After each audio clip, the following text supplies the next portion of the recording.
Silence will teach you to clutch. What do you dream when the world ain't tough? What do you need when strong ain't enough? Where's the joy that you bury in the grind? What fears dance in the back of your mind? Who taught you love? Who taught you war? What's the wound you still trying to ignore? You ain't soft for expressing what's inside. That's king energy, that's real pride. I ain't scared of your tears or your cries. I'm here to witness, not just ride. Blueprints, hands off. Stars by listening, not by pushing, pressing or conditioning. This space sacred, this bond glistening. Truth in your tone, I find strength in it. Yeah, I just wanna know your soul, not just what you control. This ain't no casual stroll. I'm here for the whole, yeah, the whole. No interruptions, no. Should've said, just say it raw, say it how it's in your head. Woo!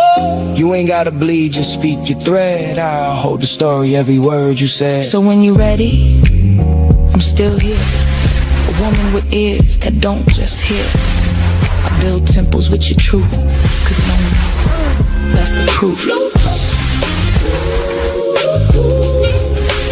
Blueprint to a man's thoughts. Starts by listening.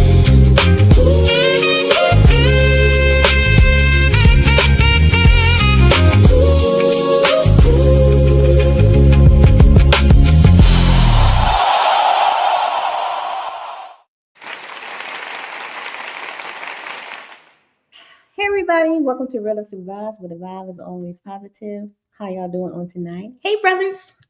What's going on with you, Red? What's poppin', man? Good evening. Hello? What's going on? What's going on? What's going on? How's everybody doing this week? Chilling. Everybody chilling, everybody chilling. Okay, It rained out in Texas now, so they don't know what It's raining in New York. Yeah. It's Oh bad. wow. Damn. It's going to be nice this weekend. We got the rain, but then next week is going to be all the rain down here. So yeah. How you doing, Uncle Ricky? I'm great. How y'all doing? I'm good. I'm good. All right. Okay. Homie, how you doing? I'm all good. What's going on with y'all? Good. Because this is going to be a very sensitive topic. Okay. If you don't know what we're going to talk about, here we go. I have a little disclaimer I need to read.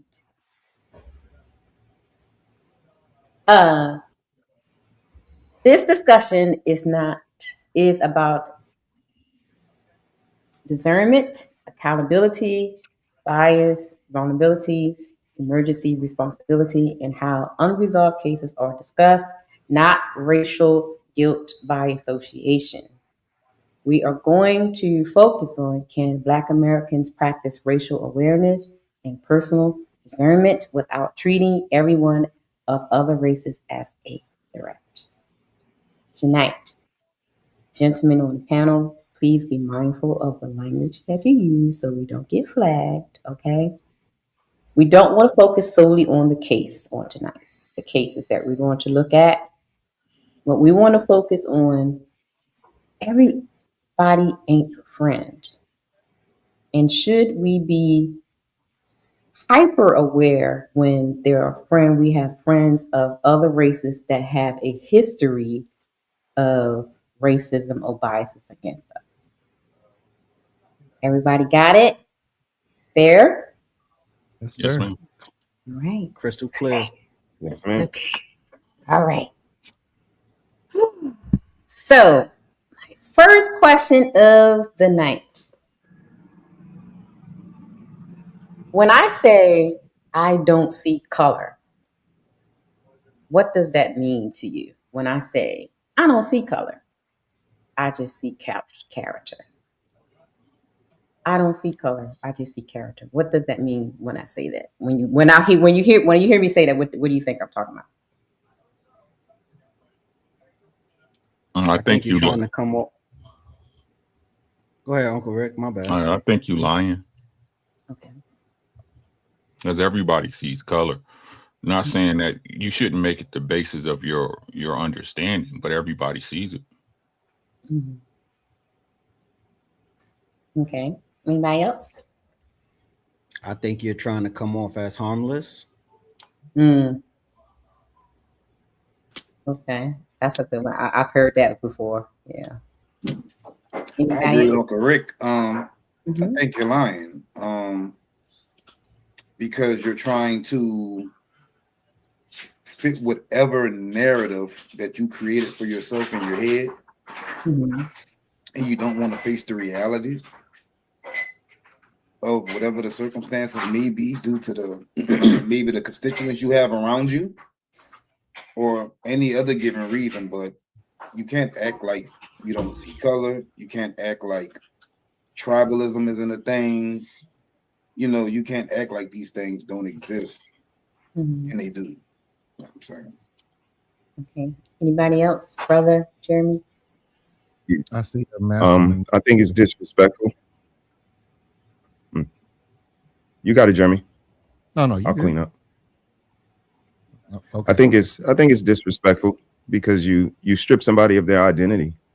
If you tell me you don't see my color, like I'm black, so what'd you see? Nothing. So you're gonna take away, something that identifies me, especially like recognizable, that you can just use your eye to do that. So I think it's very disrespectful to say the least. Okay. Go ahead, Jeremy. I see a master manipulator. I see somebody that understands the game for what it is, and they're going to find a way to justify when to use your best qualities and when to use the negative qualities or the negative connotations against you. These people are not stupid. Whoever uses that, it seems like it's coming from a nice place, but understand they're not in the position to be able to look at you to even say that unless they're either coming from a caring point of view, my friend is black, or from a leadership point of view, I just want you to do the best that you can do. It's a manipulator tactic. Mhm. So I've heard this a couple of times, especially when things happen, when it has to do like something of a different race or something like that. I hear this a lot. Are Black people sometimes told they are making everything about race when they identify behavior that feels racially hostile? Are Black people sometimes told they are making everything about race when they are identifying behaviors that feels racially hostile? I hear that a lot, especially when you call it out something that happened or whatever. And even some Black people will say, "Y'all make everything about race." How do y'all feel about that when somebody accuses you of doing that? For me, it's about context. That's becoming a saying that is now overused in most cases.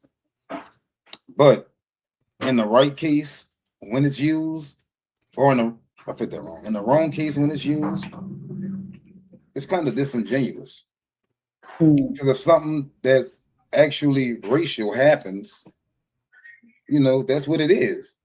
It's not making everything about race. If that's what happened, that's what happened, and let's address it and move forward.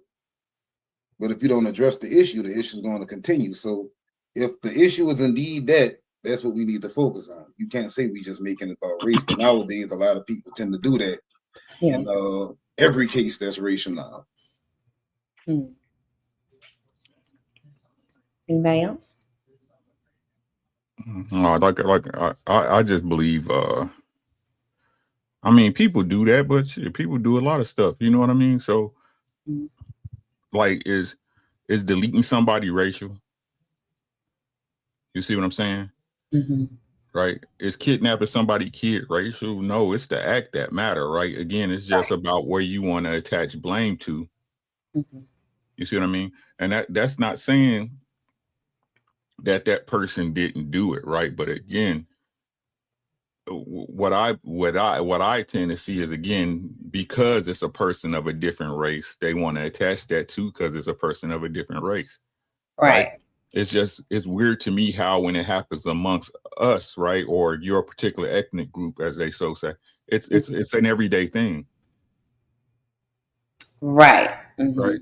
It's in the hey, it's just another Tuesday. Hey, you heard such and such woo woo got murked up down. Oh man, I pray for his family. Let me, you know what I'm saying?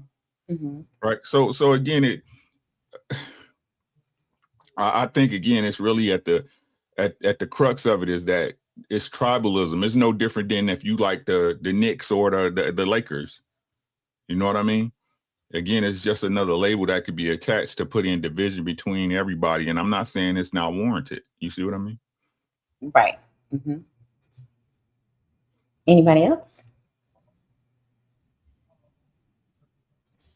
I got one more. Oh, go ahead. You know me, I kind of I hear what everybody's saying, but I have my own view on it. I did a show a couple of weeks ago. It was called Everything Was, Everything Is, and Everything Always Will Be About Race. And it just is what it is. Like, it's not something we can control anymore. Like, it's beyond us. And it's about race. No matter what happens, especially if it were a person of another race, popular opinion, the court of popular opinion is way more powerful than the Supreme Court. And people gonna see a white person and a black person got into something at the end of the day. Mm-hmm. And it's been like that since the beginning of time, and it's gonna be like that till the end. The only way I can predict future happenings is based on the past. And the past has been racial. So how I can think that, it's going to be anything different in the future is idiotic. When we have terms like this, I don't see color and all lives matter. I asked it when I first heard it. Are all lives still mattering? Like when the kids were locked in cages. Are all lives still mattering?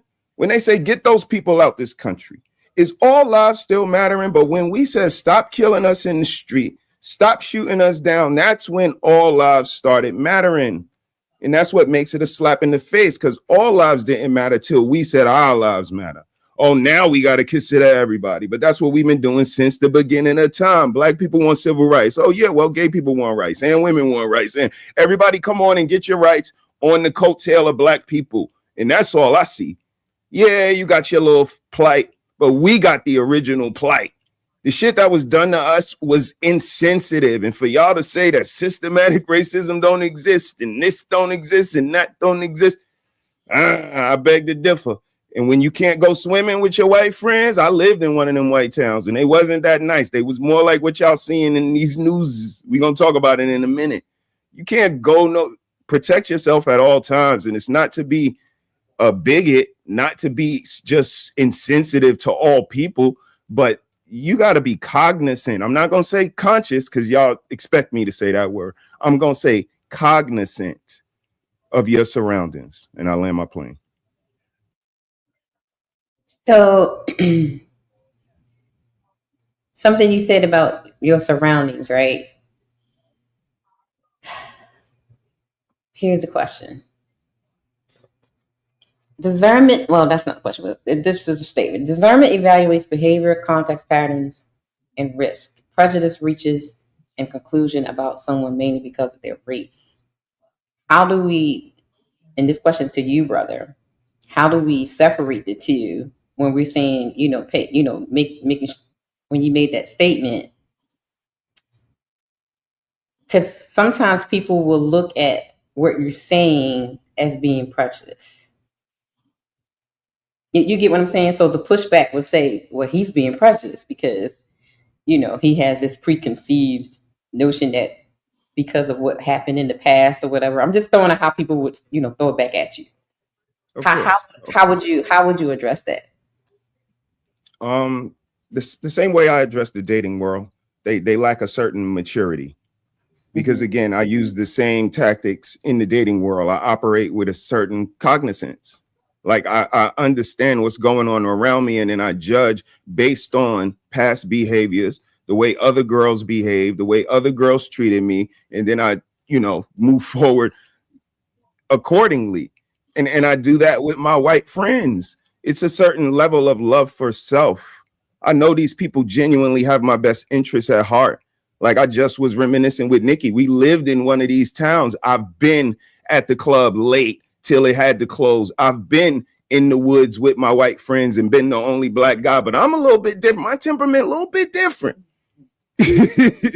So I didn't find myself in that situation. But again, I've lived in that town where the DJ came from the city to that town to DJ, and he did not make it back home to the city that weekend.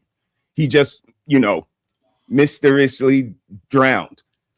And this is not anything new to almost somebody 60 years old. But all I'm saying is it's a level of maturity you have to have and a love of yourself to know when people have your best interests at heart and when they don't. And if you're not able to recognize that and able to value friendship and recognize quality of character in person, then, you might not want to go too deep into the water. No pun intended.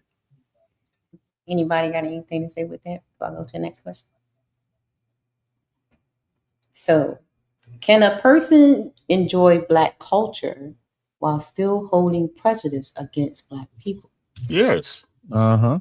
They do it all. Yes. People do, I was about to say they. That's a bad word today. People do it all the time. Right? It's compartmentalization, right? You can be racist and like Michael Jackson. Right. Yeah. You see what I'm saying? So it's like I hear what everybody.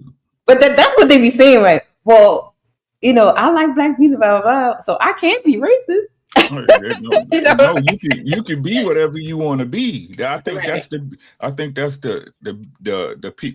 part of the game of life that people don't want to hold on to. You can do whatever you want to do, long as you're not hurting nobody. Right.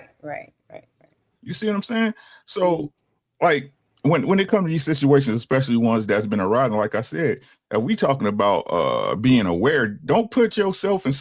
Just don't do it. Mm-hmm. You see what I'm saying? Like I keep trying to tell we can't keep using saying these extreme things happen to us on a regular and we don't move extremely. Right? I'm 52 years old. I ain't never been in the woods with me just being a Black guy. Okay. We gonna talk about it. Okay. You see what I'm saying? Yes. Like I'm about people. I judge people by the content and who they are, but I ain't stupid. Right. You see what I mean? So it's like you got to be smart. You got to be smarter than that. That's all. You got to be smarter than that, right? And as far as what's going on with these things, I keep trying to tell you. I mean, I have a good eye on things when I hear a story. You know what I'm saying? I can kind of put two to two together fairly quickly. Be like, you know what I'm saying? But I've been wrong before.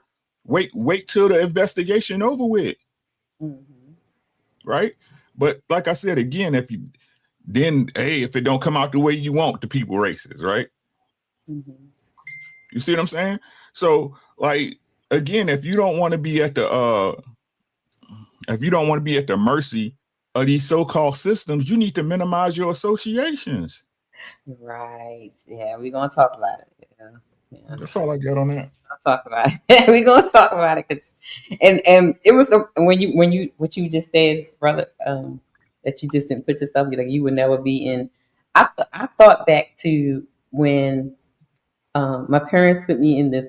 When I say I was the only Black girl there for like the first 2 years in upstate mountain area, New York, by myself with these people.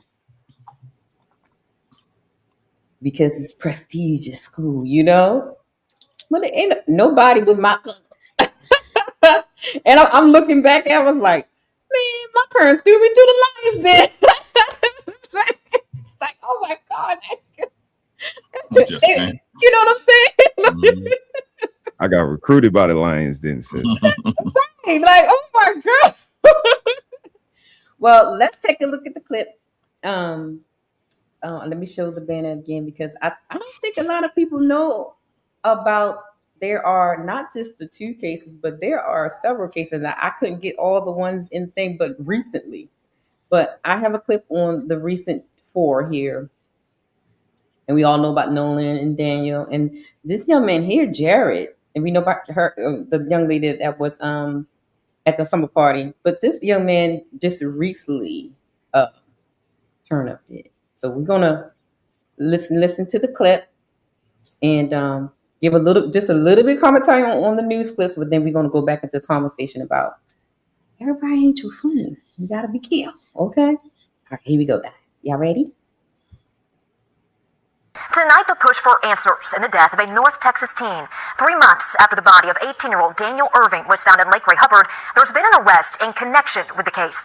Our Jayla Washington breaks down the timeline of the last few months ahead of an update from attorneys tomorrow. Photos from over the years are some of the few things 18-year-old Daniel Irving's family has left. The body of the honorable high school senior, who was on the swim team, according to his family, was found here in Lake Ray Hubbard nearly 3 months ago. And hand in hand since losing him, his loved ones are desperate for answers. As a mother, I knew something had happened to my child. On April 13, Daniel's mother says 2 males who were her son's friends picked him up from their home to go fishing. She says she couldn't reach him shortly after. I called and texted my son multiple times, and there was no reply. I was immediately alarmed. The next day, on April 14th, she filed a missing persons report with the Rowlett Police Department. Daniel had left behind his driver's license and money, which made her even more worried. After police put out a community alert online on April 16th, Daniel's body was found in Ray Hubbard Lake on April 17th. What is going on with this water? Hey, what's going on with the water, man? Like, Water's powerful. Water's powerful. everybody getting found in lakes and carrying on. What? Hey, wait a minute. If you want to go down that rabbit hole, I mean, that's probably got something to do with sacrifice. And if you want to go down that road, yeah. So tune into witching hours. We go. And water is easy to explain. Like they drowned, and we couldn't get to them, or I tried, or whatever. All black people can't swim. Thing. Water is Water's easy. It's natural things in there that's gonna take care of the body. Yeah, so, I mean. And then, like in the case with Nolan, he was a swimmer. So, but anyway, that Nolan case is different though.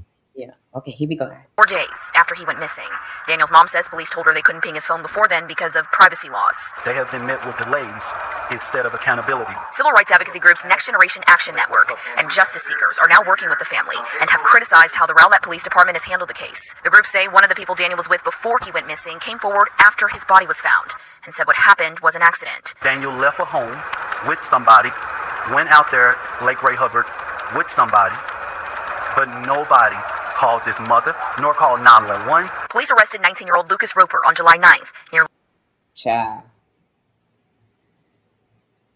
And I believe there's another Caucasian young man was arrested yesterday or today.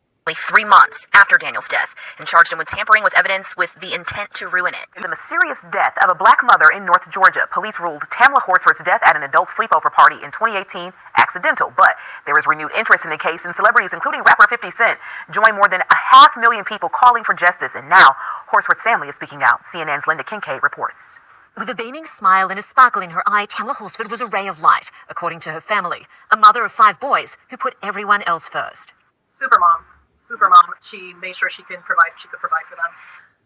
She was always the type of person who would stand up for the little guy, Now her tragic death is seeing renewed cries for justice in the midst of a nationwide movement.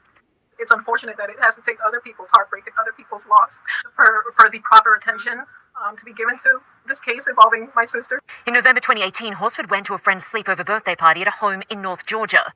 The next morning, the 40-year-old was found in her pajamas, unresponsive, in the backyard. Until now, her family has not spoken out publicly. Their grief still is raw as the night Horsford died. It's just sad for me to tell about them. The Forsyth County Sheriff's Office ruled her death an accident, concluding she fell from a second-story balcony. An autopsy uncovered a blood alcohol level of 0.23, nearly 3 times the legal driving limit in Georgia.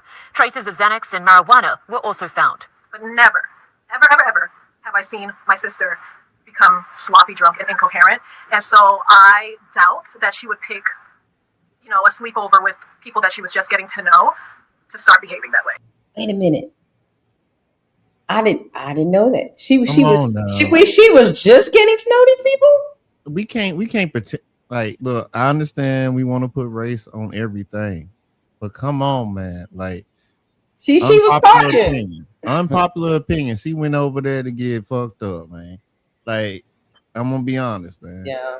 Like, you do the wild with the white people. All right. So I'm sorry. That's my one. Sorry. No, you good. You do this. I know the note. Hey, look, homie. I mean, not homie. I thought about homie because I got some white friends here in New Orleans, right? They drink different things. They do everything different. So my friend, she was like, hey, take this. It had alcohol, a Red Bull, and coffee. Yes, That's ma'am. the kind of stuff that they drink. Yes, ma'am.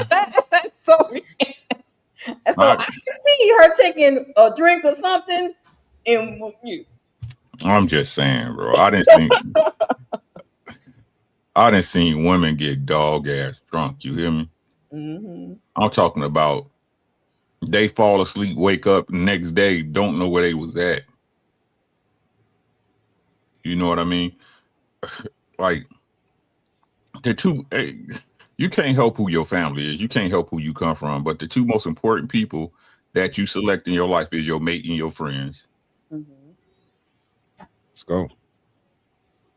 Is your mate and your friends. So like I said, look, I hate the assumption because wasn't nobody there. You wasn't there. You don't know. Like I said, we can put together and we can assume and we can presume, and then when the facts come out, hopefully you lucky and you hit the jackpot. Ain't gonna help you none. Don't help me none, right? But you got to be careful. You're a married woman with 5 kids. Go home.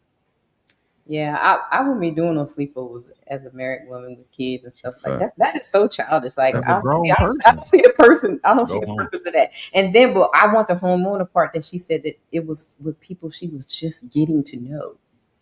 Why would you spend the night with somebody that you are just getting to know? I have my that's a red flag. That's a red flag for me, right? I'm saying. I got my party. ideas, but that's my business. So. I mean, you know, discernment. You know, like what happened to that intuition thing that y'all divine feminines be talking about? No, that don't exist. No, I'm just saying. You know, the divine feminines be like, you know, they sometimes it be failing you. That's why you can't lean to your own understanding sometimes, but don't worry about it. And what I see too, that's a big problem, especially in those situations. Like, yeah, people be thinking they still 30 and 23. You know what I'm saying? Trying to kick back a bottle of Patron. You can't do that no more. Right. You will kill yourself. Facts. You will kill yourself. That's a fact. Right? Thinking,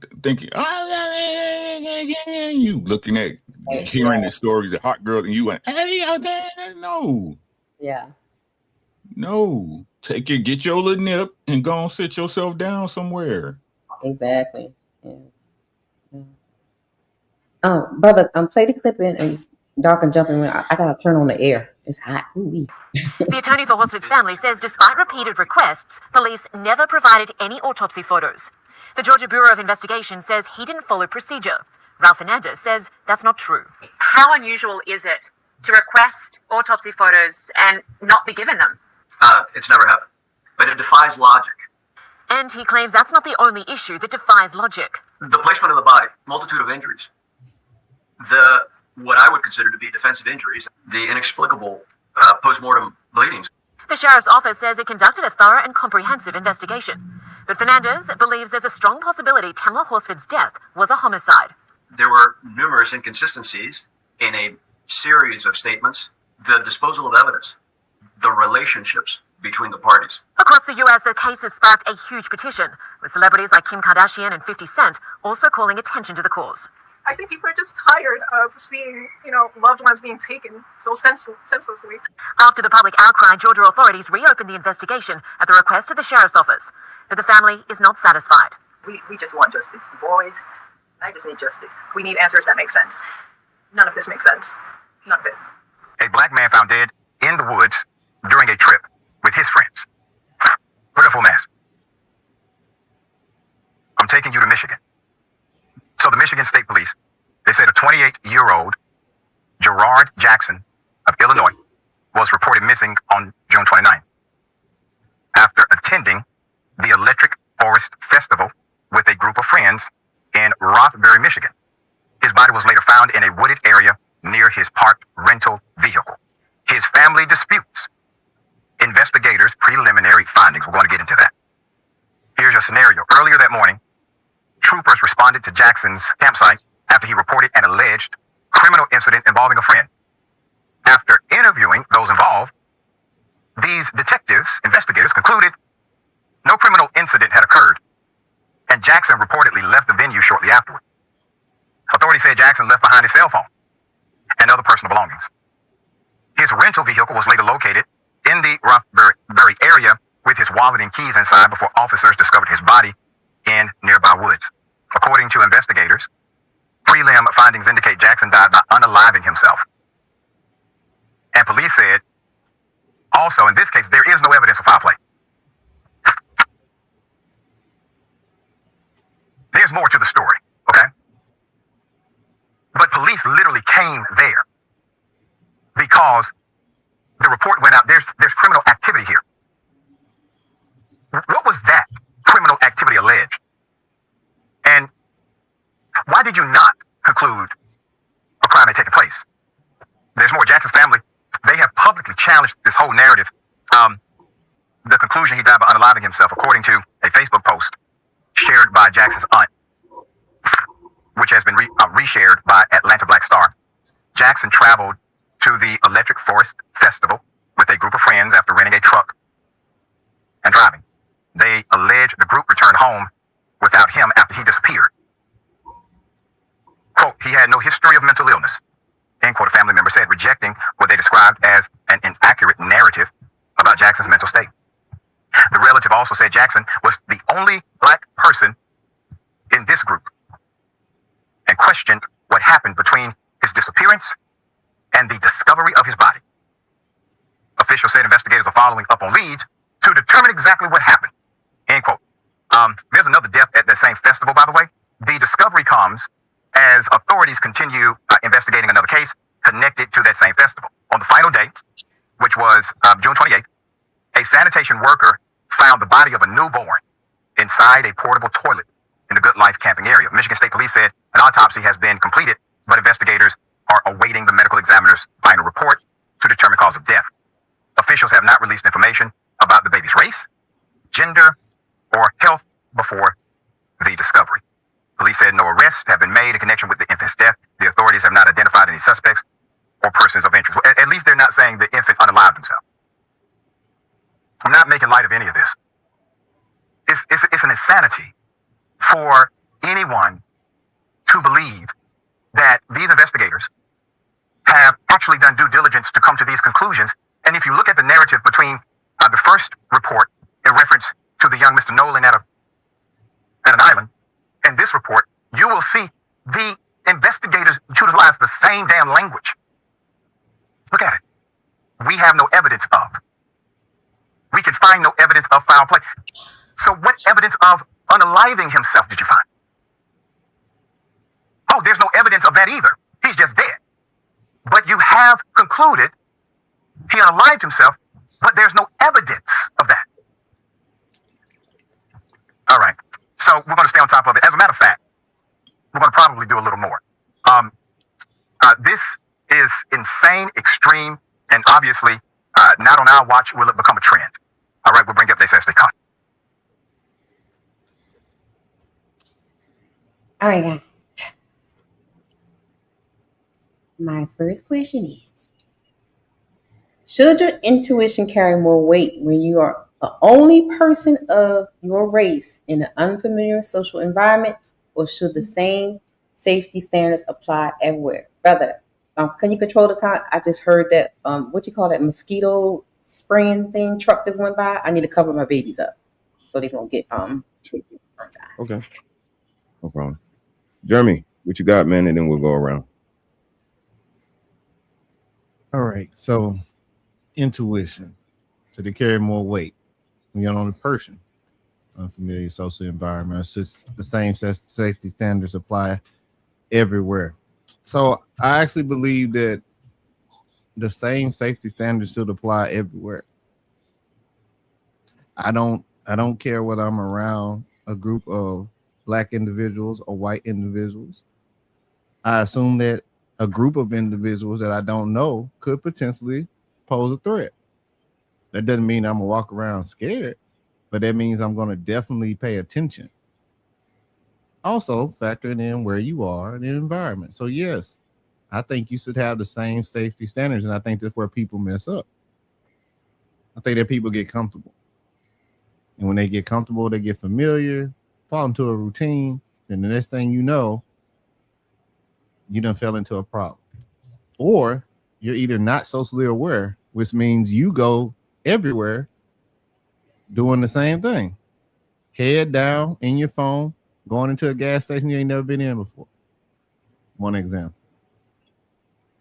So no, I think you should keep your safety standards the same. It doesn't matter where you are going. It matters what's going on around you. You know how they say when you defensive driving, you're not driving for yourself, you're driving for everybody else on the road. Adopt that. Pay attention. Read the room. But we'll get into that a little bit more later. But that's my opinion on it. No doubt. CEO, it's on you, man. Yeah, I think you should be aware of your surroundings everywhere. To make it personal, like I'm the guy that like you don't want to hang out with sometimes because it's like I'm always identifying the problems that's around, and people would be like brushing it off, but it's like, yo, they over there getting a little bit too lit. This chick is talking with this man, but she came in with this one. It might get a little spicy, then bam, a shootout happened. You feel what I'm saying? So I think you need to be aware all the time. And yes, trust your intuition. You feel me? If you the only person that if you're the black spot in the room, you shouldn't be in that room too long. That I'm gonna just leave it there. True indeed. Uncle Rick's on you, bro. Sure, intuition carry more weight when you are the only person of your race in an unfamiliar social environment. It's the same standard everywhere. Right? Black or white, is you outnumbered? You see what I'm saying? Like, are you outnumbered? Is it more people around you that don't have your not just your safety, but their safety, right, in consideration? Mm-hmm. You got to know when to lead a party. Right. Yeah. You got to know when to lead a party. Mm-hmm. Right? The bad stuff usually happen in parking lot pimping. Right? When the club let out, that's when stuff usually go down. Big facts. Right? So, I mean, like I said, it's just knowing it's just having an understanding of the people that are around you. And even in those situations, life happens and you never know what somebody gonna do until the test pop up. Mm-hmm. You know what I mean? So like if we talking about men, I told y'all before, you got to learn to be happy in your own solitude. Yes. Right. You got to learn to live in that, because everybody around you, if they not gonna have your best interests at heart. Right. So like I said, black or white, am I outnumbered? Am I around am I in a group with a bunch of people that want to crack jokes on the slide? Right. I'm around a bunch of people that the conversation stop when I walk in. Mm-hmm. You know what I'm saying? So like I said, they your friends, you pick them. So it's completely up to you. I'm glad you said that. Appreciate that. Homie didn't answer. What's your answer to the first question, homie? I believe it's both. Like everyone said, those rules should apply all around, period. But you have to understand when a certain outcome won't be the same for you as everyone else around everyone else around you at the time. For example, I had a little white boy I was cool with a while ago. We was riding through a part of the city called Gretna, and the police are bad. They're racist. Yes. They there. They bad. And I was pretty much telling him, be careful, watch your speed and everything. I ain't got no record, but they don't care. Oh man, man, fuck the police. My bad, Red. Dang. I was doing good. But pretty much he was being nonchalant about it, as if, with a lack of respect for man, I'm not worried about them. I tell them this and that, and I had to tell them, hey, bro, however your interaction will go with them, it's not going to be the same for me, even though I'm with you. So I believe it's both, because depending on the scenario, You have to understand who you are and who the people that you're with are. Then you have to understand how a certain event or outcome is going to play out for you as opposed to them. Will work for some, might not work for others. You know, That's so a fact. that's when discernment comes in. Mm-hmm. You know, you can, one rule of life doesn't apply to all situations. So overall, I believe it's both. And again, you know, that discernment, being able to see. I think the people who have your best interests at heart, they know the story better than you. Yeah. Like my boy be like, yo, bro, come on, man. Like, I know what it is. I know they can't wait to get you. Like, they know better than you. They know the play. They know what we go through. And that's why they kind of shine a little bit different than the other ones, because they not acting like they don't know what reality is. Like, I know history says one thing, but the past is something completely different. I agree with the fellas. Protect yourself at all times. I think sometimes my list might get longer. When I get with them, the list might get a little longer. It's one or two things I got to look out for extra. Like I said, I'm definitely not going in the water today. It's definitely not going to be. We're definitely not doing like, I'm just, bro. Definitely not more than 2 drinks. Like, so the list just gets a little longer, but I agree with the fellas. It's pretty much the same awareness at all times. And it gets like that with our people too. Like CEO said, once you see things dusting up, it's time to start governing myself accordingly. But again, that cognizance, I think, is, the key. And if you don't love yourself, if you're not mature enough to, like bro said, you leave at a reasonable hour before it get crazy. Like, some of these things are just self-explanatory. But if you don't listen to self or have knowledge of self or give a fuck about self, you're not gonna pay attention to none of that. I like to add one thing. When we're with our people, we know what to expect. We know what can go wrong. We know what signs to look out for. Is it that black and white if we're with a different ethnicity? You think so? Yes. I don't believe it is. so. Yeah. I don't believe I could read the room the way I could read the room. No, look, with black people. Yeah. Okay. So like with the stories we've been seeing, it looked like an innocent trip of, all of the stories. And then some unfortunate events happen. We don't have all the details, but you don't normally see black people going on trips like that. Right? See, but this is what I'm saying. The difference, right? Again, experience is the best teacher in the world if you're paying attention. So let me walk you through a scenario, right? Not a scenario, but so I look at it like this. And this is what I'm saying. So if these things we say happen, and one time's too many, you know what I'm saying? You only got to die once. You hear what I'm saying? Yeah. One time's too many, right?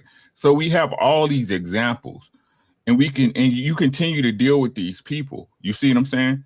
That means you should already have a certain thing, a voice in the back of your head already telling you, hey, I need to get out of here early. I ain't gonna be here all night. I don't know what these people do. I don't know them like that. You see what I'm saying? Right? Hey, I'm ready to go. Stay. Nope. Yeah, if you want. No, I'm not saying. Right. Yeah. I got good. Right. I'm not saying. Yeah. Right. If they cool and y'all just partying and hanging out, they ain't gonna have no problem with you leaving. Leaving when you want to. But hey, Rick, no. But let's be realists, right? Let's be real human beings and real grown-ups. I tell these people all the time, like, when things like this happen, right? Like I said, I told y'all I've been assaulted. I dang near died, right, on the table, right? It's not no warning most of the time.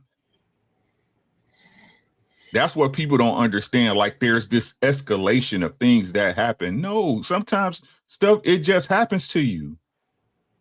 Right? So again, if y'all had these understandings, and again, what y'all really think is that y'all untouchable, that it'll never happen to you, that it'll never be at your doorstep, right? If y'all was really as fearful, if y'all was really as handcuffed as y'all say y'all are, y'all wouldn't be doing the things you do. Right? I know not to be around a bunch of people that I don't trust, don't have no understanding, because I almost was out of here. Right? I know not to be around somebody who they temper just flip for no reason. You know why? Because I experienced it and I know what happens. That's how I keep telling y'all. That's how I know none of y'all really went through nothing. Nothing really happened to y'all. Y'all privileged. Right? If you've never experienced violence, you're a privileged person. You know that, right? Yes. That's a fact. Right? So again, y'all say y'all have these understandings, but y'all really don't, because y'all think y'all Superman and Supergirl, which was an awful movie, by the way. Oh, no. Oh, my goodness. You answered your question, homie? I understand what he's saying, pretty much. And I'm saying that because, yeah, once you fill a person out, you know if you don't know them well enough. So common sense should kick in for you not allow yourself to be put in harm's way based off you not knowing them. But I was just speaking on the cultural differences of how you can telepathically see what's happening amongst your own people and predict how things is about to go, as opposed to another race of people. But what he said kind of trumps that, because if you have the common sense, you won't even put yourself in a position to find out. Right. Or if you've seen Roots.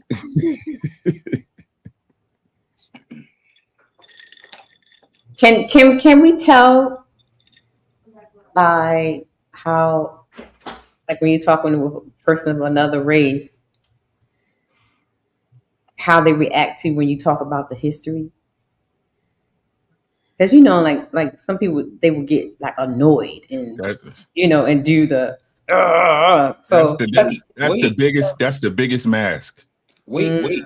You'll be surprised. They actually know more about our history than we do. That's the biggest mask. The what they have them in school in the schools now, like cultural liaisons. That's the big no. I keep trying to you'll never know till you know. That's the issue, right? You'll never know until you know. So again, I'm asking y'all as Black people, right? With these understandings that y'all have, these so-called, okay, I don't know how they act. I know how my people act, but I don't know how they act, right? Yeah. Why don't people move more carefully? Nobody ever want to take, nobody want to ever admit that you was trying to hit that redhead. That's why you stayed. Facts. Guilty as charged. You see what I'm saying? Right? We not being real about the situation. And like I said, again, it's just tribalism, and like bro said, it's part of the thing that we in. It's America. You can't avoid it. You got to learn to move. You got to learn to move move in it without being part of it. You see what I'm saying? So, but my thing, y'all know me. My thing, how is that any different than down in Memphis when a little girl was twerking and her own friends ran her over with the car? Because you know they did it. Right. The girl who got deleted when they went to Jamaica or whatever it was, right? Yep. Y'all remember that? Mexico. Yeah. It happens. Stop putting yourself in these situations with people that you really don't trust, or you believe you know and you don't know them. Right? Like I said, that's dangerous. That if you go on a trip with your family, right? Red, you, Caleb, your dad, y'all fly out, right? Y'all go to Cancun, y'all going on a trip, the van break, y'all going on an excursion, the van break down, y'all in the bad part of Mexico, right? Where the cartel run, right? Oh God. Right? No. Listen to what I'm saying, right? Bad boys. Right. So you know that's a bad situation, right? Bad situations happen when you with people that you trust, that you love around you. So what make you think bad situations don't happen with people that you don't know? Yeah, that's wild. Right? So again, if y'all understand these threats, why do y'all continue to do it? Because you think you Superman. You think life not gonna happen to you. Yeah. Yeah. Yeah. And to your question, Rose, I said Rose, Red. when we talk about the history, it's a few ways it could go, right? Mm-hmm. If they start to get like overly empathetic about it, my antennas go up, right? Yeah. Okay. If they're willing to have the critical conversation, Mm-hmm. you know, I feel a little bit more safely. And then you got the guys or the people that'll get angry and all that because it's in reality it might be showing them in a bad light. But the overly empathetic ones, yeah, I start to be like, yeah, it's time to go. Because I see that as a disarming tactic, right? We grow to learn that the how they said the devil gonna come to you with gold and diamonds and shit, right? You feel me? To try to lure you in. So it's like when they start to get overly empathetic, yeah, it's time to go. What do you feel about the ones that say they don't like white people themselves?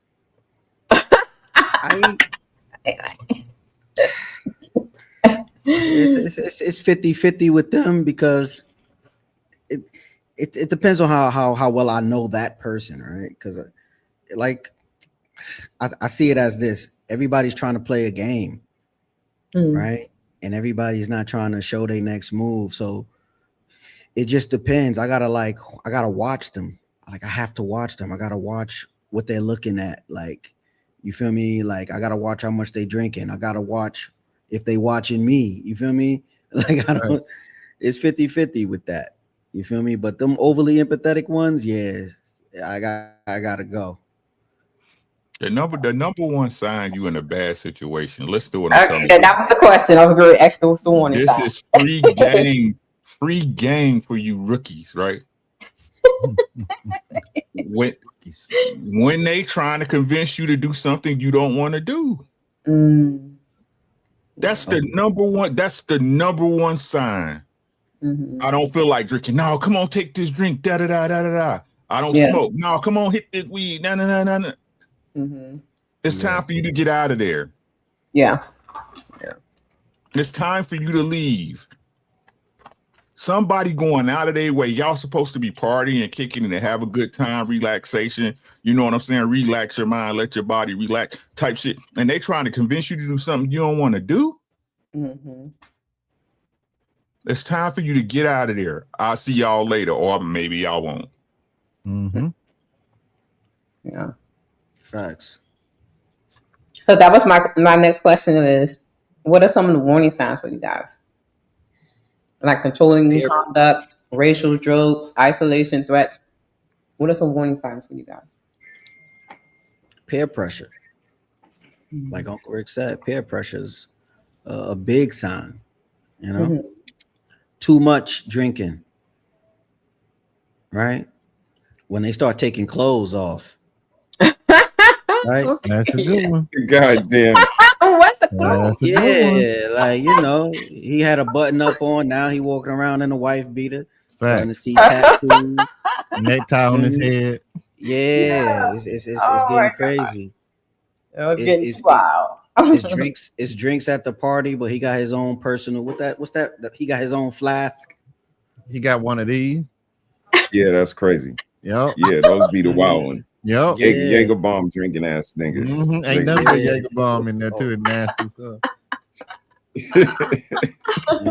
Like it's syrup. Yeah. Oh, okay. But for me, it's the typical tropes and the epithets. You make everything about race, bro, and like once that starts to come out, like now we dealing with a different monster because again, it's disrespectful and it's definitely gonna lead somewhere. So you better be ready to go the whole way or just tap out. Right. Anybody else? I would say, if we're gonna keep it 100, when the women are not afraid to touch you. That's every party I'm at. I swear, I was a basketball player, man. Don't even worry about it. Get around. I won't say it now. That's crazy. Nah, good call. Yeah. Like when they actively like are leaning on you, and the dudes are right there, and they want you to stick around, and the dude is cool with it. They're trying to put you Oh, they in want the to do some. They trying want to to do put you some in a strange movie, boy. things.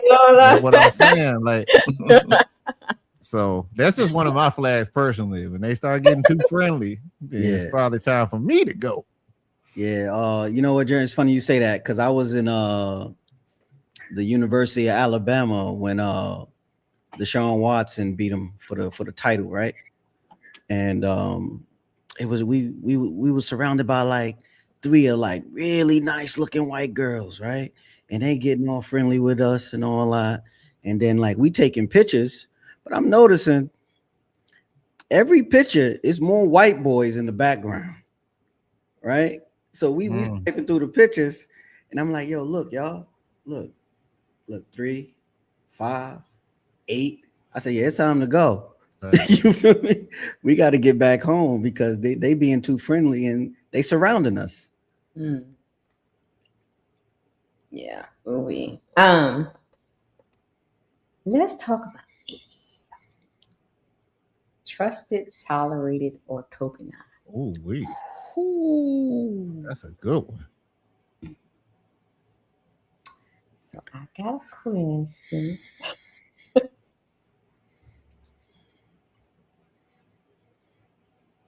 Does being included in a friend group means they respect you?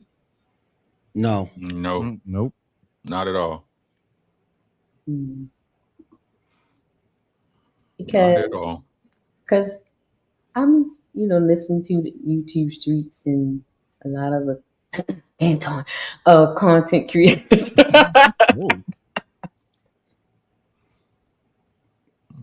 Say because they're accepted in these places. But I just say, you're just being tokenized, in my opinion.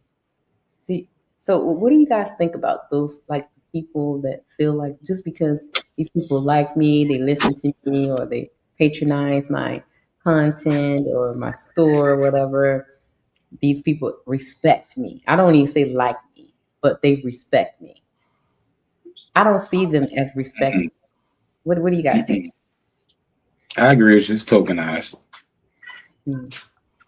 Because who better to talk shit about black people but black people on a white network?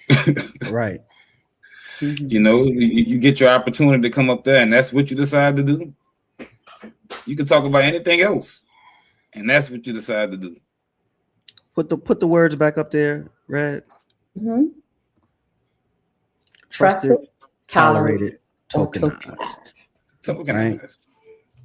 I think you tolerate it so you can be tokenized, so they can seem trustworthy. Go ahead, Thea. Right? And that's that goes as far as these networks. That goes as far as these people that like to come slumming to say that they have a friend like he said, a friend like homie, a friend like Jeremy. You know what I'm saying? So it makes them seem trustworthy, right? So that's why you tokenize, because it's like I had a roommate situation and his girlfriend was a white girl. And when I kicked him out, she was like, I wanted them to leave. And I said, I'm gonna have to call the police. She looked me dead in my eye and said, who you think they're gonna believe? I am a white woman. And I said, oh shit. Like, you dead right. But you can get out of here too. Right? I turned on my cameras and got them up out of there. But like, I think all 3 of those words feed into each other in any given situation when dealing with someone from another race. Anybody else? I think that being tokenized is almost like being the trophy wife for that group. Let me explain. A trophy wife is just there for looks, but her opinion is not needed. It is the amalgamation of just being able to say, I got a baddie. That's what happened when you get tokenized, gentlemen. Your opinion doesn't matter. Yeah, they don't care what you think. You just there as the black friend, right? Damn. Tolerated is what most black men are, or black people are at work. Right. We're tolerated because you can't do the job without us. So you gotta let us rock just a little bit. Because if we all called out, or if one called out, it's over. As far as trusted though, I really think that comes with a relationship like the Fox and the Hound. Y'all remember that cartoon, that movie? Yeah, I got the VHS. Yeah. Had a lot of problems, right? I'm a hound dog. You know what I'm saying? Yeah. But they really had a real deal trust in relationship. Now it looked crazy because the hound still had to do what the master said, and the fox was still wild. What am I telling you? Pay attention, because even if you trust them, at the end of the day, they got to do what their programming is going to make them do.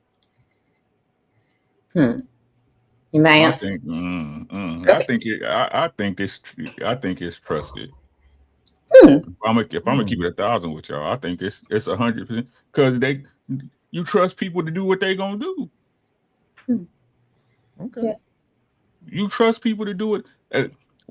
Look, outside of family and people that you spread your emotions to, right? It's all utility.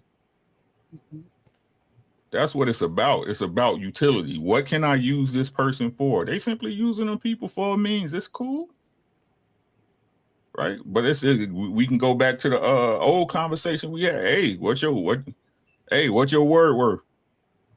Right? What's your honor worth? Yeah. That part. You see what I'm saying? I mean, the game is the game, y'all. It ain't gonna change because you here. Facts on that. Right? Like I said, shout out to welcome to the good life. Is your life good? Y'all don't hear me. Everything costs something, even that money. Yeah. Even that money costs you something. It ain't free. Right? So like I said, people only let us see what they want us to see. We only hear what they really want us to hear. At the end of the day, it's gonna be what it's gonna be. So just trust them to be who they are. Trust them to be who they are. Right? Like I said, so if the program is so big, then you should have an understanding that among them people, it's only a few of them that really rock like that. Facts. Right? So again, if you have this understanding, why do y'all continue to entertain them? Why do y'all not limit y'all interactions?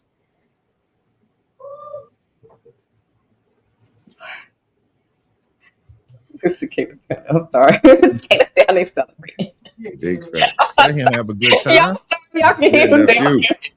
Right. Get it, nephew. That's right. He done took over my room.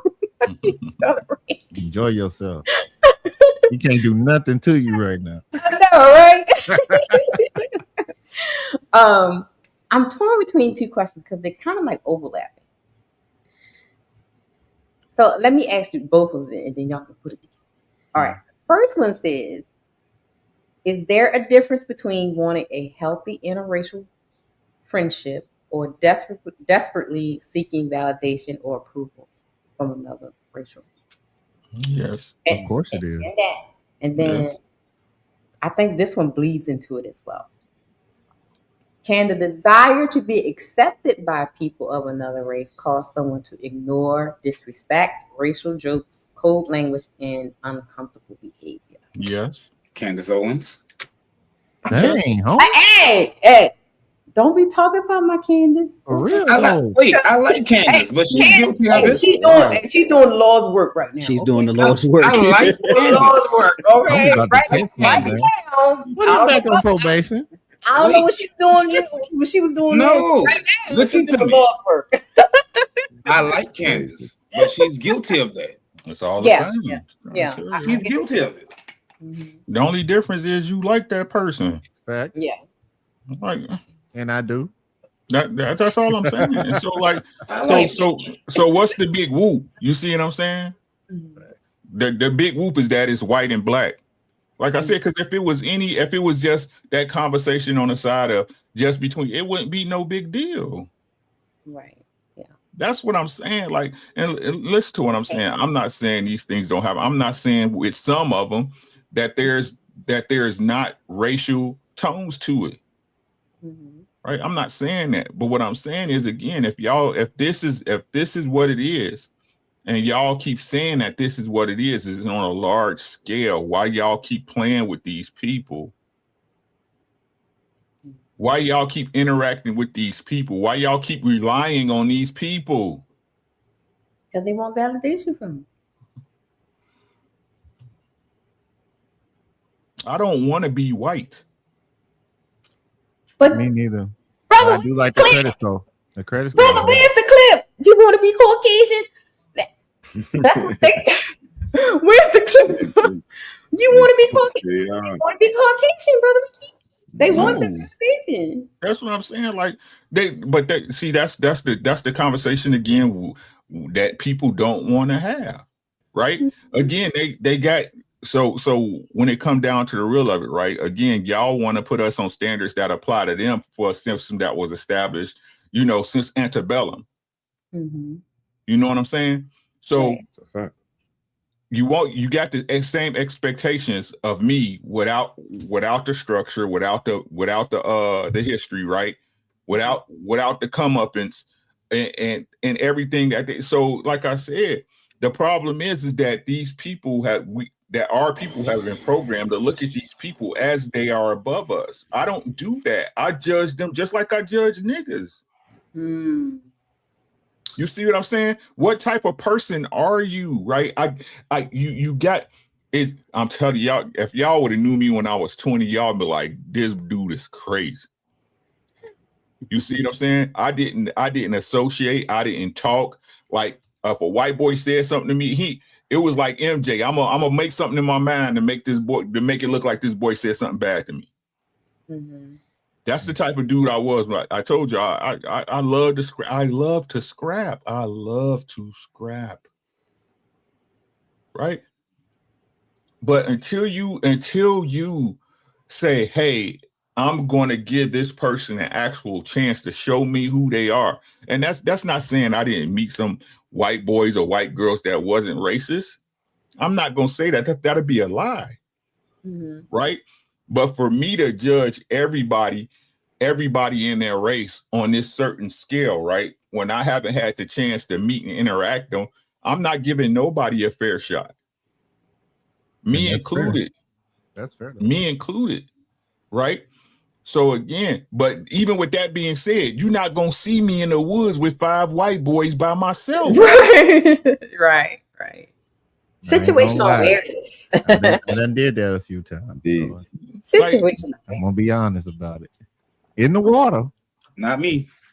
So like I said, y'all, it's like bro said, it'll never stop, because if it stopped, then at that point we would start getting more closer to God and Christ and actually working with people and making the earth a better place, right? Yep. But there's no money in that.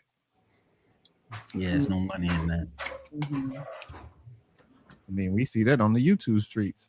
Right. So of course, we're gonna see it in real life. So yeah. So it's something that you said, Uncle Ricky. It kind of slipped my mind, but it made my mind think about: is that why a lot of the cooneries, the ones that don't mind being token, they view them as above them, so that's why they will ignore the disrespect, they ignore the racial jokes, they ignore being set up and all these things, because they view those people as above them, so they want to be the token. Red. The analogy of the trophy wife matches these type of black people. I was just about to say, I look at that like a woman. Because that woman is gonna be subjected, objected, talked bad to, and she gonna smile. He gonna be sitting in the same room with his friends talking about, man, she got some mad got 4 billion. And she's gonna be like, right. Yeah. Hey man, this guy gave me my in card. I can call him nigga. Ain't that right, my nigga? Mm-hmm. See? Mm-hmm. Same thing. Mm-hmm. So no, I mean, you give a piece of yourself away to become a statue. You really got to think about it. Do you want to be an Oscar? Do you really want to sign off on some people you don't really know so that they can be a part of the cool? Because keep it 100, that's what's really going on. You validating them, just like the bad woman on the fat dude's arm is validating him. Same thing. So what you really want to be?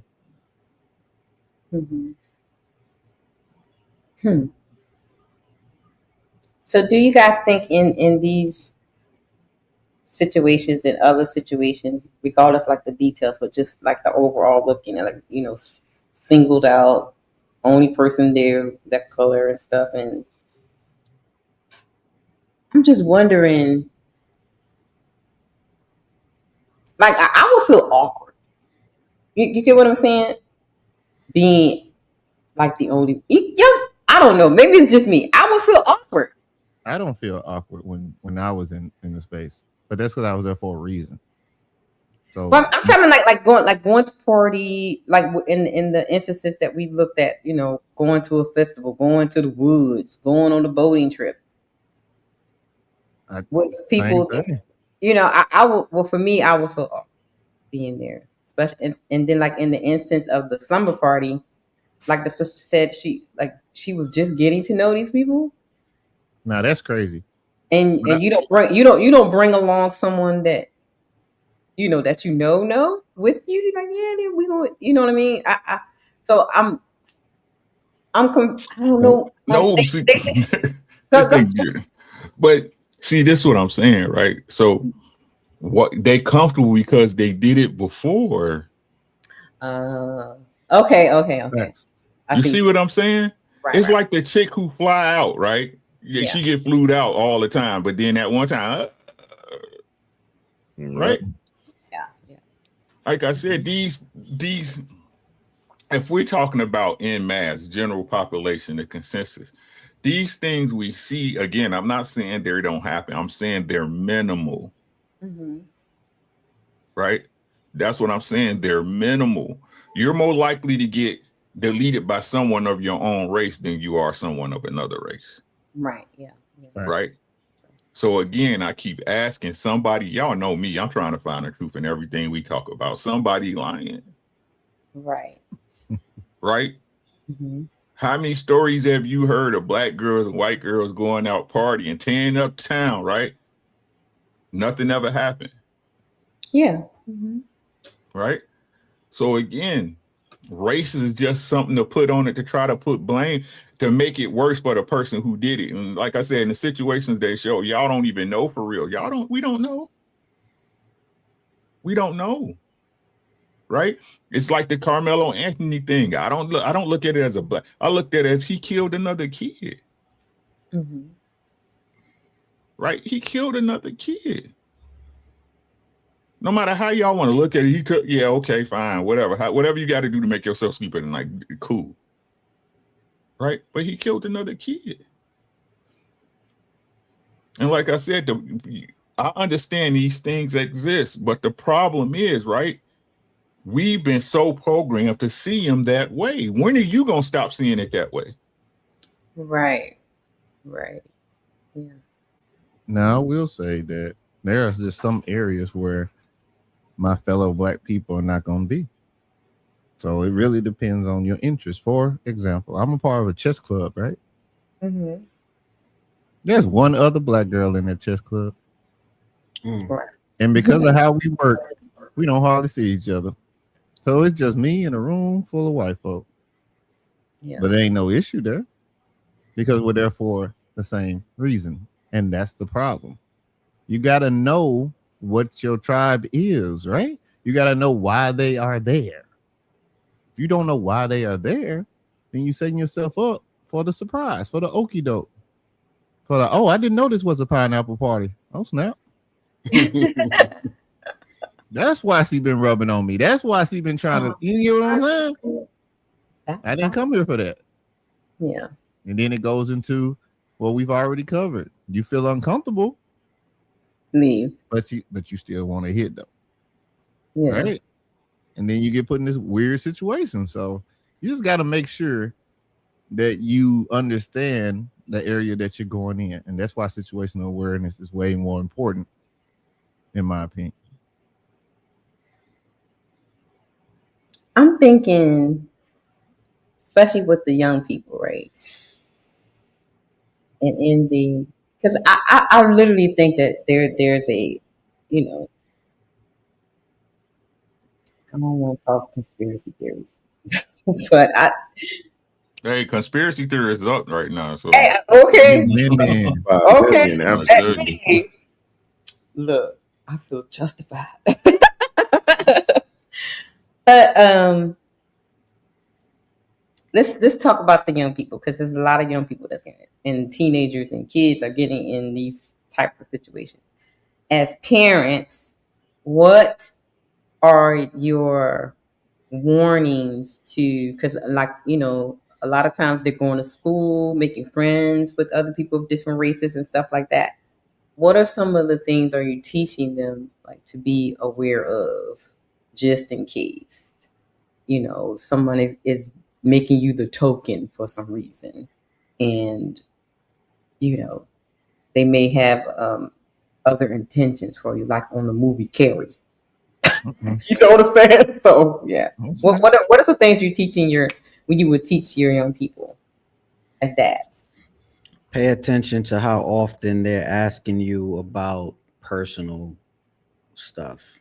Like if they constantly asking about what's going on in your household, it's a big red flag. Right? If they asking you about things that doesn't consist of the friend group, like your peers, you got to be aware of stuff like that. Okay.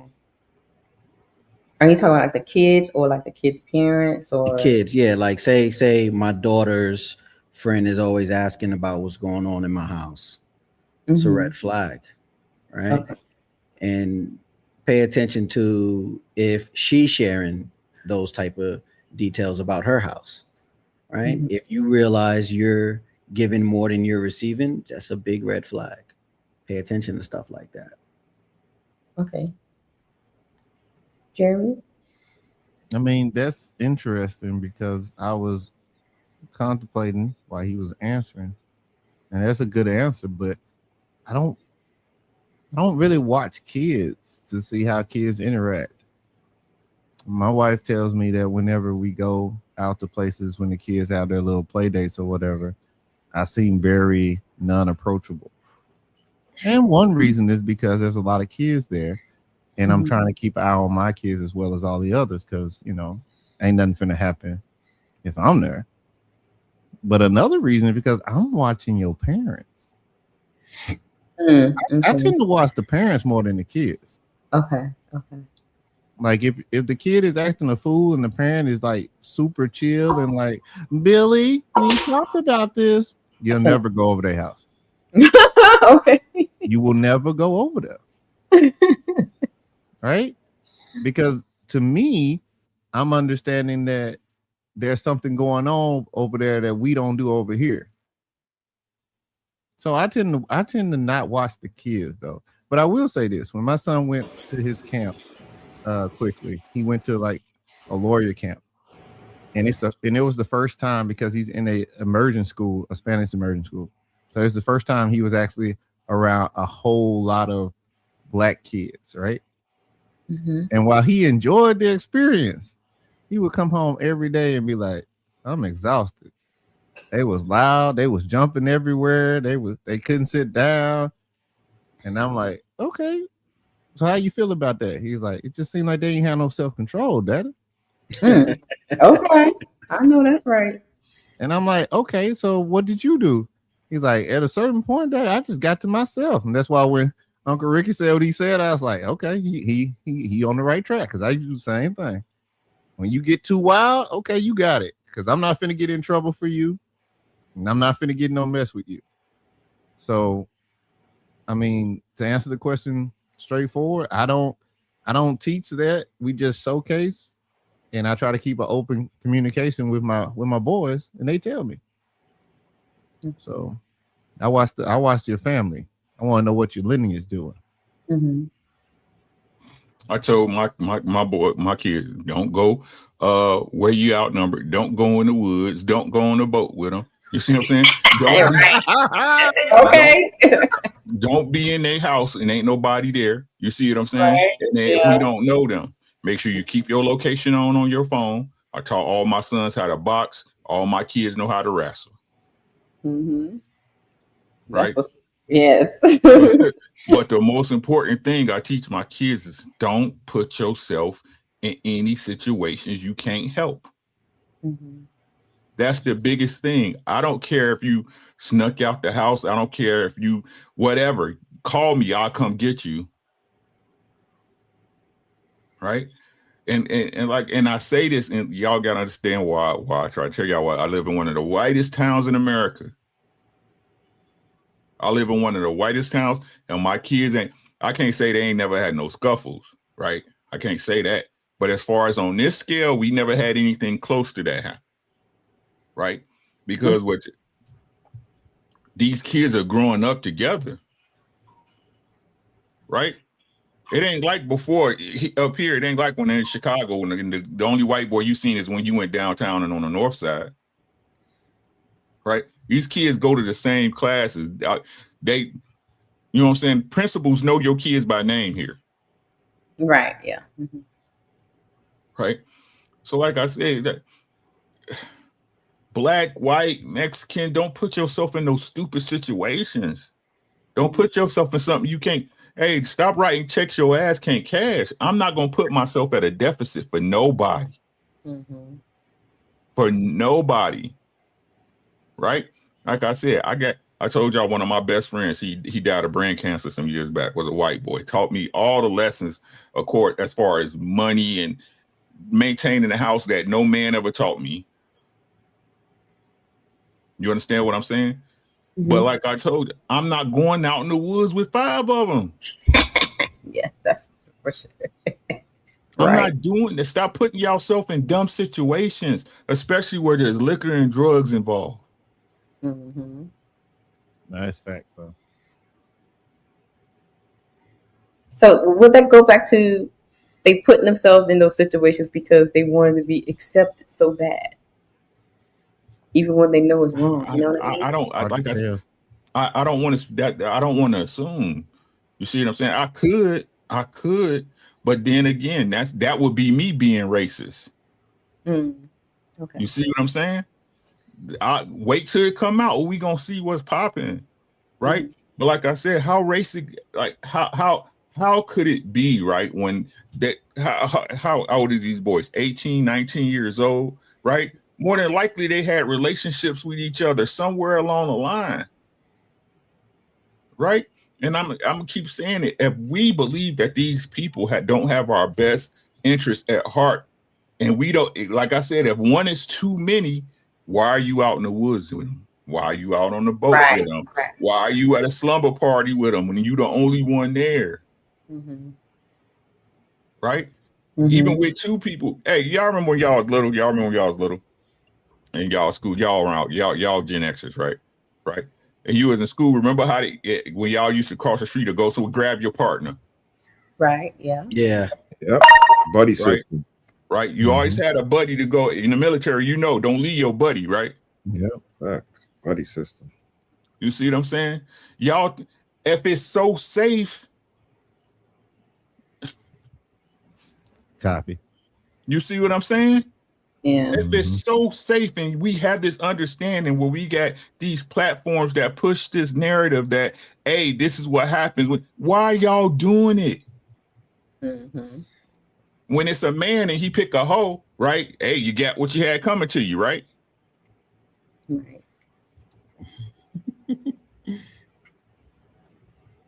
When it's a black man and a white man, like Shannon Sharp, oh, he was messing with that young girl. She got right. What you had coming to, right? Yeah, y'all was on him.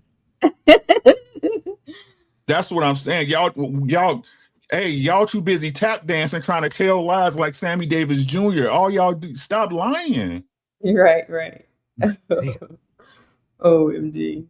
Either it is or I'm not a gray area person. I told y'all a long time ago. I'm ranting. I'm about to stop. Gray is what a lies play at.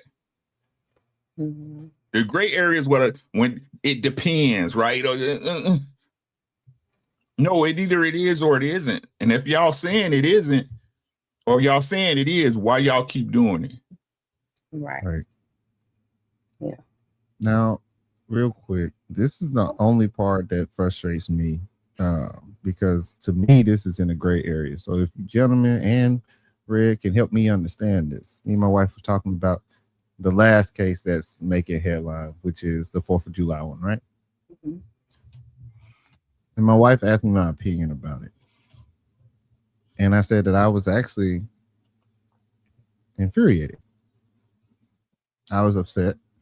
I didn't like it because that could have easily been me, could have been somebody else that, for the most part, just was enjoying life. And the question that I posed to her that I posed to you all is this: we can't call him a token because that was his life. Mm-hmm. He lived with them. He went to school with them. He knew them. He knew their customs. He understood them. And it still wasn't good enough. So the question is, should we actually be trying to even make this type of unification right now? Because it seems like it doesn't matter. You can do everything right, and it don't matter. Mm-hmm. So why even continue to try to do that? Because by all measurements, he didn't fit in with black counterparts. He tried to fit in with the people that were with him, the people who he grew up with. He wanted to date the people that he was around. He wanted to drink with the guys that he knew, and it still wasn't good enough. So what's the point? I think the worst part about the dream that Martin Luther King Jr. had is that he didn't explain this part right here, where sometimes it's better to be separate. Y'all talked about being tokens and wanting to be accepted. Well, that's how a lot of black bus businesses went out of business after the Rosa Parks thing, right? Mm-hmm. They refused to ride the buses that they had been riding. There was nothing wrong with them. They just wanted to get on the white man bus, right? So what's the point? What is the point?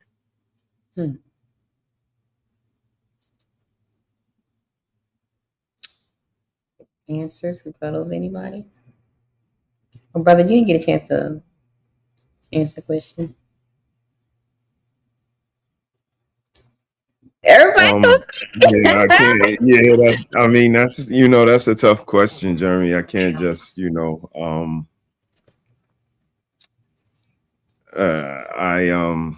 can't tackle that one with an easy answer, short answer. But what I will say is, speaking to Sis's title, that everybody ain't your friend. I think sometimes what the fella's been saying all night is self-preservation is the first rule of nature. And, I come from one of those places, like, that's your friend, but it's not my friend. So something could still happen to him. You know what I mean?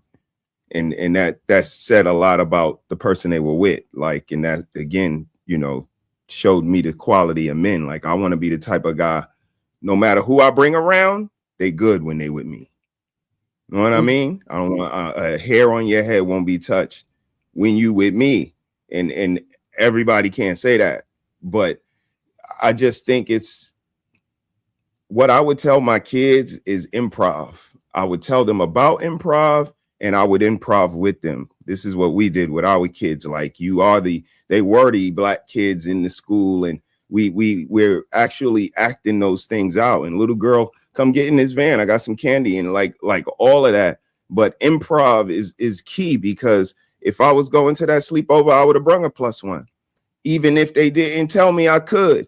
And I want to see your reaction. Because now you upset that I brung somebody that cares about me. I know your intentions ain't good. Like sometimes we got to play the game, and I don't like you don't have no power over me. I told you I was gonna meet y'all and ride in the van, but I'm bringing my car. Oh, you bringing your car? Yes, I am. Like you don't tell me what to do. Right. That's why I have a car, because I leave when I want, I arrive when I want. I don't ask for no permission. I don't tell you I'm about to leave. I don't do none of that because I'm a whole grown up. And it again, I might have more things on the list when I'm around them, but I'm absolutely bringing that savvy out around them because I want to see how they receive that. I want to see how you act when I let you know, like it ain't gonna go the way you think it's gonna go, and try to get ahead of it like that. But if you don't have, again, that maturity, that self-awareness and self-preservation, like I care about myself more than everybody else. And if you don't have that, those antennas ain't going up. The who you call him? The guy that sits on your shoulder, like Gazoo, the great Gazoo. I'm old. He was called Gazoo in my day. Oh my goodness! You don't got no Gazoo on your shoulder talking to you, then that's, you know what I mean? That's a you thing, but you definitely got to tap into something a little bit greater to know, when you should be around and when you should call it a night. Yeah. Hey there, dum-dums. Yes. Jeremy, what was your question? I had missed it. Yes. To say it really, really not as long. What's the point of trying to integrate? What's the point of trying to be a part of a unified something when no matter what you do, even if you try to assimilate to the area that you're in, you can still be picked out as the one that's gonna get it. And my example was the one that had went and he died on the 4th, right? And by all measurements, those were his people. Those were his tribe. You can't say that he belonged anywhere else than there. That's what I'm saying. But it's still, yeah. I'm sorry. Go ahead, bro. You good? But it still didn't matter. And then for my more impactful one, because we went from micro to actual major one, the Rosa Parks situation. As soon as we knew it was okay to start riding on white folk bus, black folk buses went into like bankruptcy because we didn't want to be on that no more. I guess the white man bus was better. And all I see is that the trying to integrate into this house. Didn't Martin Luther King say that too? I didn't know I was integrating my people into a burning house. Yeah, he did. So he did. Really, the person that said we should also turned around and said we shouldn't. So what's the point? Well, I mean, you realize what he was. It's a whole different story. I don't have to assimilate with nobody, right? If I'm being honest, right? I live in a white neighborhood because it's safer than living in the city. Even with all this stuff no matter what y'all say, like you said, this was his people. Life happens. Life happens, right? Life is funny even when you the joke. Even when the joke's on you. The only thing that make it different is that it was white people and black people. So this if I could put it into a personal perspective, right? It's this lady here, right, that we know. She used to slang back in the days, her and her husband, right? Used to slang back in the days. When he did her time, came out, now she's something of a good standing in the community, right? All the time, her boys were still serving. Right? Now, all this time, boys go to jail. Y'all know you go, you do your 6-month stint, you do your 8-month stint, you come, rinse, repeat, right? Rinse, repeat. You got your probation officer on your ass, people snitching, you know what I'm saying? Because you don't want to go do the right thing and, start, be a regular Joe, a sucker, right? That's what they call us. That's what the hustlers used to call us, suckers, right? Working for the man, working for doing a job, blah, blah, blah, blah, right? Same thing that the same thing that their lifestyle was the same thing that ended her 2 sons. Right? They got murdered like 6 weeks apart. Right? Now she posts her sons every day. Why? You put them into a life. You taught them a life that the only difference is that it wasn't a white boy that killed them. That's the only difference. Once you're dead, you're dead. You think it mattered who killed you when you dead? Not to you, it don't matter. Exactly. Right? You think it mattered to that young boy that they trying to say is racial, all the ones she just saw? You think it mattered that it was a white person or a black person that killed them to them? Keep yourself out of dumb situations. Right? There's enough in this planet that's all you not promised tomorrow. I'm on the road all day at work. I can go outside and be in a massive car accident tomorrow, not wishing anything on myself, but that's how life works sometimes. Right? But what I do is I try to make sure I maintain the same routes. I go a safe speed. I pay attention when I'm driving. But I minimize your risk. This is not the stock market.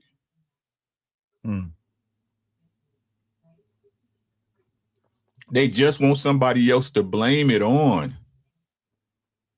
That's it. That's it. Right? Stop putting yourself in stupid situations. Hey, it's a billion stupid people out here that's willing to put you in one for free. Okay.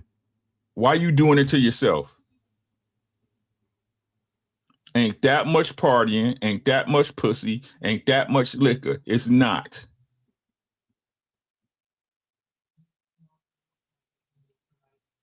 It's not. Why you expect somebody to care more about your life than you do? Put them on a t-shirt. Put them on a t-shirt.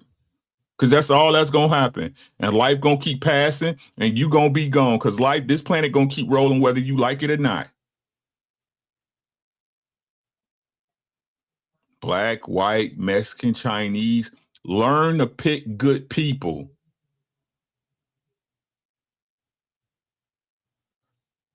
Learn to pick good people. Minimize.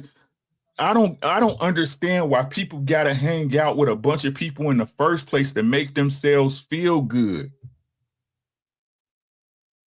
Let's talk about the insecurities that you have to be accepted by people outside of your home, right? Let's talk about the issues that our kids have as teenagers, right? That they want to be accepted by their friends more than they want to listen to their parents. Yes, that part. It definitely becomes that. Right? What? Maybe you got to damn near die to figure it out. Yeah, I think you do. I think you do.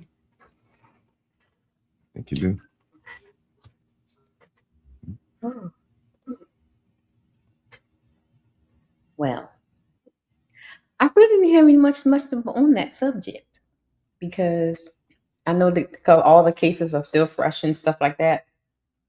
But I just wanted to bring some type of conversation to other than the case and who's at fault and stuff, but bring someone where it's like, okay, why are we putting ourselves in these positions? Like Uncle Ricky's saying, self-awareness, situational awareness. And for me, I grew up with, the vanillas all my life, right? And my dad always said that he always told me that they're not your friends. He always told me that they're not your friends. So I always carry myself that way. They're not your friends. And my granddaddy and my granny would say, they will be nice to you as long as you do what they want you to do. But as soon as you don't do what they want you to do, then they won't be nice to you. So I've always carried that, throughout life. So to end this part of the show, because I saw something. Any last thoughts on everybody's not your friend, especially when the history between the two races are not good. Can they be your friends? Maybe. Should we put all our trust in them? No. Final thoughts on this section. Homie? No, I'm all good. I think we done touched a lot of points in it. Mm-hmm. We done got to the bone of the situation. Uncle Rick really nailed it in. You know what I'm saying? So I'm good on it. Okay. Uncle Ricky, final thoughts on this section?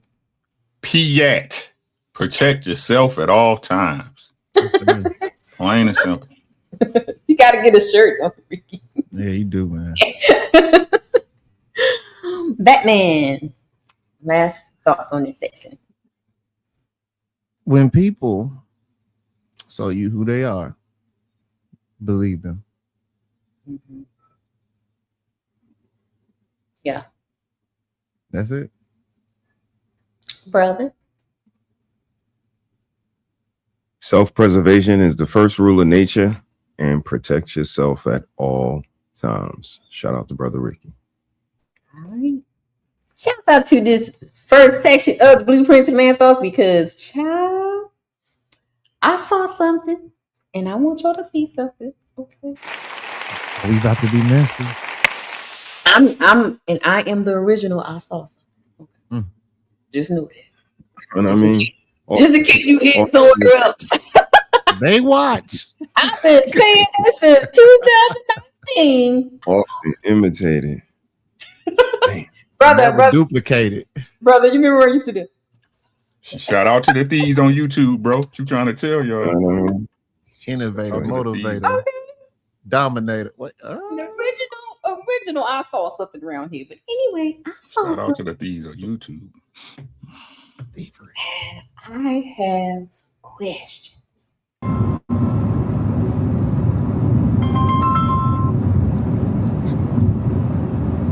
Hey, what's happening? Oh, nothing much. What's going on with you? Ain't nothing. Headed to the crib. Oh, because I was calling to see. My mama just called me, and I'm calling at you. Why did you pick up our daughter? Because I told you I don't trust your mom and your dad, and my daughter would never stay with them. My daughter would never be. My daughter would never be with them unattended. What do you mean by that? Just like I said, I'll never leave I will never leave my child with your mother and your father.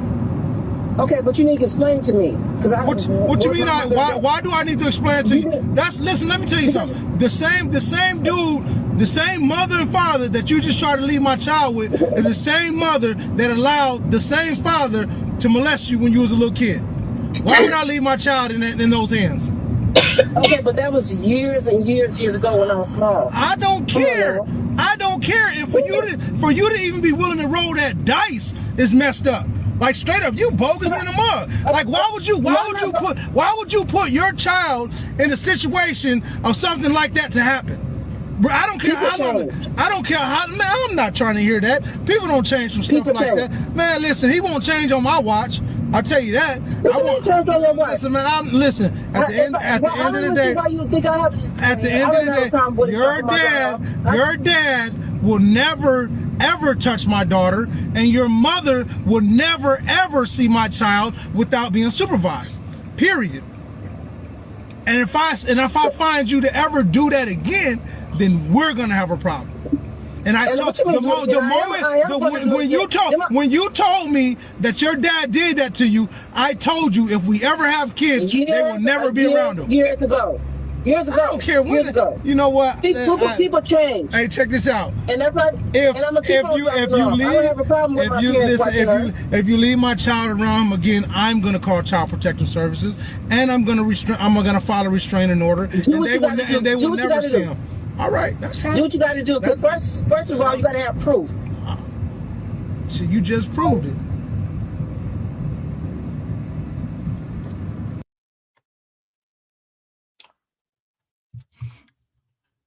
I went to the comments.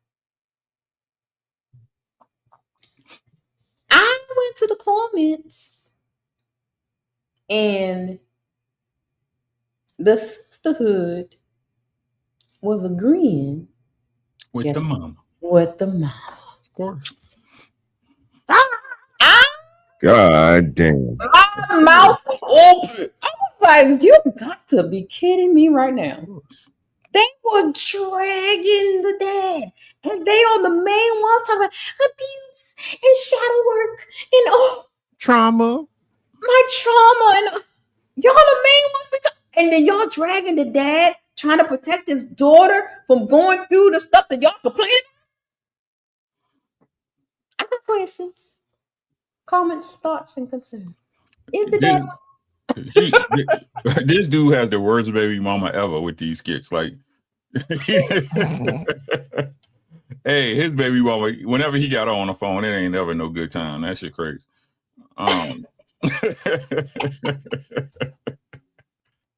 Nah, man, like,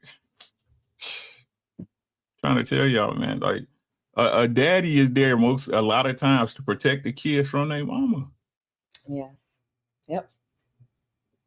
Yep. For real. That is the truth.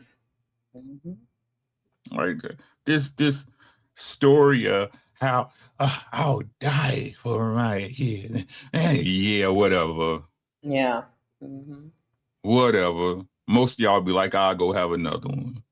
Mm-hmm. Hey. Stop. Hey, Beans. Stop. Like I said, y'all see, like, again, like, Houston, Texas, where the girl left the kids in the house and went on a cruise, right? Right. Michigan, she left the kids in the van freeze to death, right? The other chick in Michigan who left the kids in the house and had a man without no key, had pizza and shit all in the toilet, ooh, right? Excuse my language, right? Old girl right now, Tigger's girl, hey, where the baby at? You see him?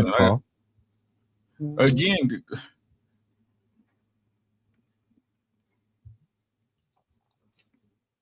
The one thing you supposed to be able to do as a man is to be able to pick a good baby mama.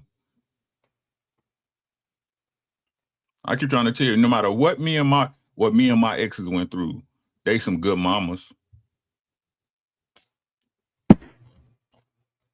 They some good mamas. They wasn't a good woman, and I ain't gonna even say they wasn't a good woman. Either I wasn't ready or my patience was too thin or whatever, right?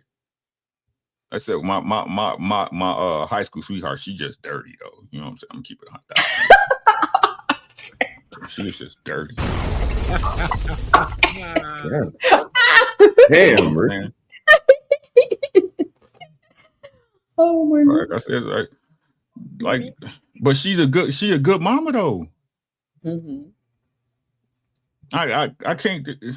Hey, my oldest son, that man, he thriving, right? No work of mine. Right? His mama raised him. You see what I'm saying? Like, that's y'all, what's y'all job? What's their job as women? In mass, right? In mass. Like, no. So you, hey, it's cool when they do it. It's a problem. Right. Exactly. Mm-hmm. And that's her daddy. What you arguing for? Just to be arguing? That's her daddy. It didn't matter if her daddy didn't do it, right? Mm-hmm. They his kids. What you argue with me for? I wanted to go get my kids. Problem? Right. But that's a whole nother subject. We ain't on that tonight, so. I ain't gonna lie. Listening to that make me think the dad is still hitting it. Whoa. Dang, homie. Wait a minute. The child's father or the father of the father of The baby mama and her daddy, because that ain't something you let go like that. That ain't something, you know what I'm saying? That's too weird for you to be okay with that. Like, all right, damn. Ooh wee. Weird. Like, homie went all the way. He went to the dark side. That's what that make me think. That make me think that she was okay with it for a while. Like, AOG, like the only thing that really separate, I'm trying to tell y'all, the only thing that really separate these things from happening is shame. Shout out to the shame lady. For real. Like, because people talk dirty about them if they did it. Or if somebody found, that's the only thing that keep it. Yeah. Like I said, you could look out in the world and see I see the relationships between people, right? How daughters be looking at their daddies and mamas be looking at their sons. You can see it. You can see it, yeah. You can see it. And people like that exist. People like that exist for real though. I think it happens more than people care to mention. It do. That's why I brought it up. That's what I see. Because how you okay with that? That's the part that I see. Perfect clip for you. Ooh, okay. Normalcy is not normal. Normalcy is what you have been. We live in a strange world. I'm telling you, we live in a strange world right now. I mean, and it's not even the clowns that's in the circus. Again, it's the people that are willing to entertain and perpetuate. Exactly. That's the shit that's crazy. And what I see is the shit we make excuses for. When she's talking about it was years ago, people change. Like, I've been seeing 2 commercials lately. One is Shanice, I like your smile for some medicine. And the other one is Sierra, 1-2 step for some medicine.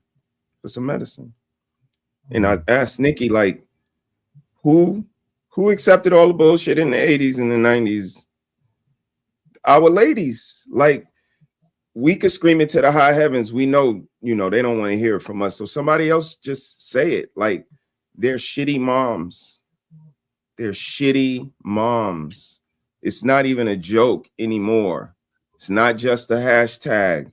Like, they're not the best moms. They're not the nurturing, putting them on this pedestal and making all these excuses for them. It's not going well.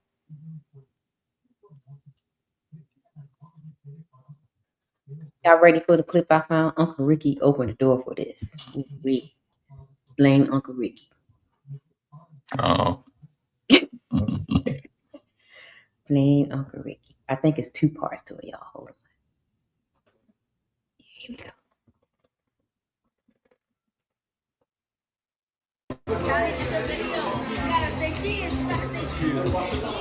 Babe, it's a video.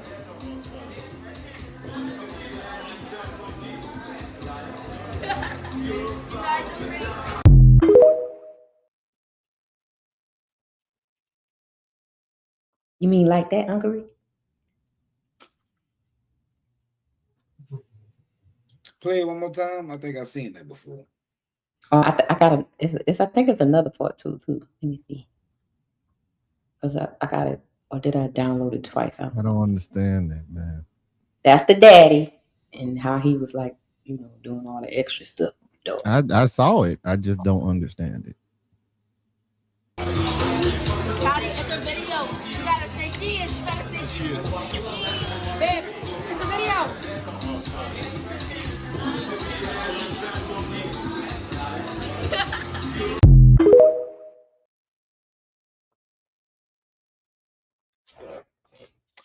Yeah, I did see that before. He's doing too much. He was doing way too much. I can't. I don't understand it, so I can't. Like, it's too many questions. Because I mean, is it like she getting ready to go to like a quinceañera or whatever they call it? I went into the comments. Like, I don't know what's going on. A relative was in the comments, and they're suspecting, But is the relative a male or female? Female. How we know she didn't want to get it? And she just being jealous, or she just trying to start stuff? I'm saying that that's what they said in the comments, that Damn. they're suspecting. Homie started it. Expecting, little bit of stuff, because this, it was just caught on camera, but they've been caught in, on the couch and that Right. kind of stuff. Now, Yeah. see, and that's why I took my time with it, because when I first saw it, I actually tried to give him grace. Yeah. Because I play with my daughter like that, but I have enough discernment to know not to do that in public. And also, the older she gets, it starts to feel weird. Correct. Because you see how manner. I pay attention to the girl. See, y'all pay attention to the guy. I pay attention to her. Tell me what you saw. Oh yeah.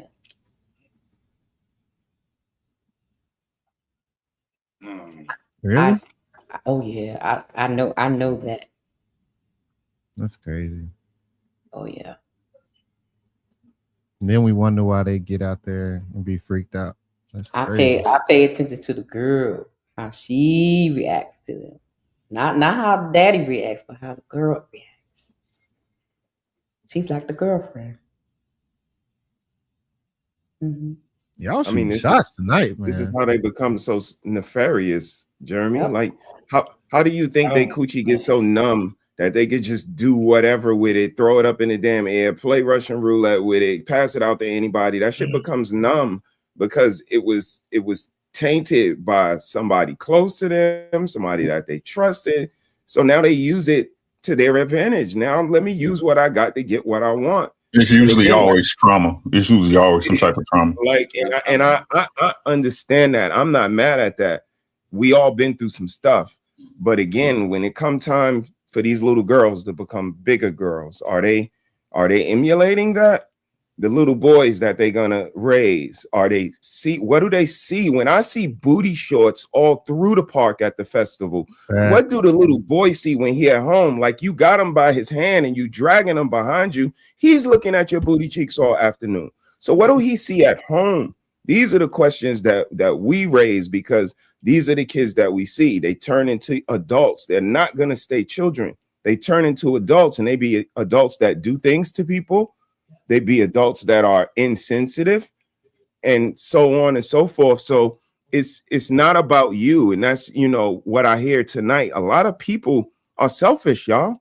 Like, they think this race shit is about them. That's why they get so defensive and they feel attacked and they say everything's about race, bro. They think this stuff is about them. They could care less about other humans, about future generations, about their elders and ancestors. They could give a damn about any of that.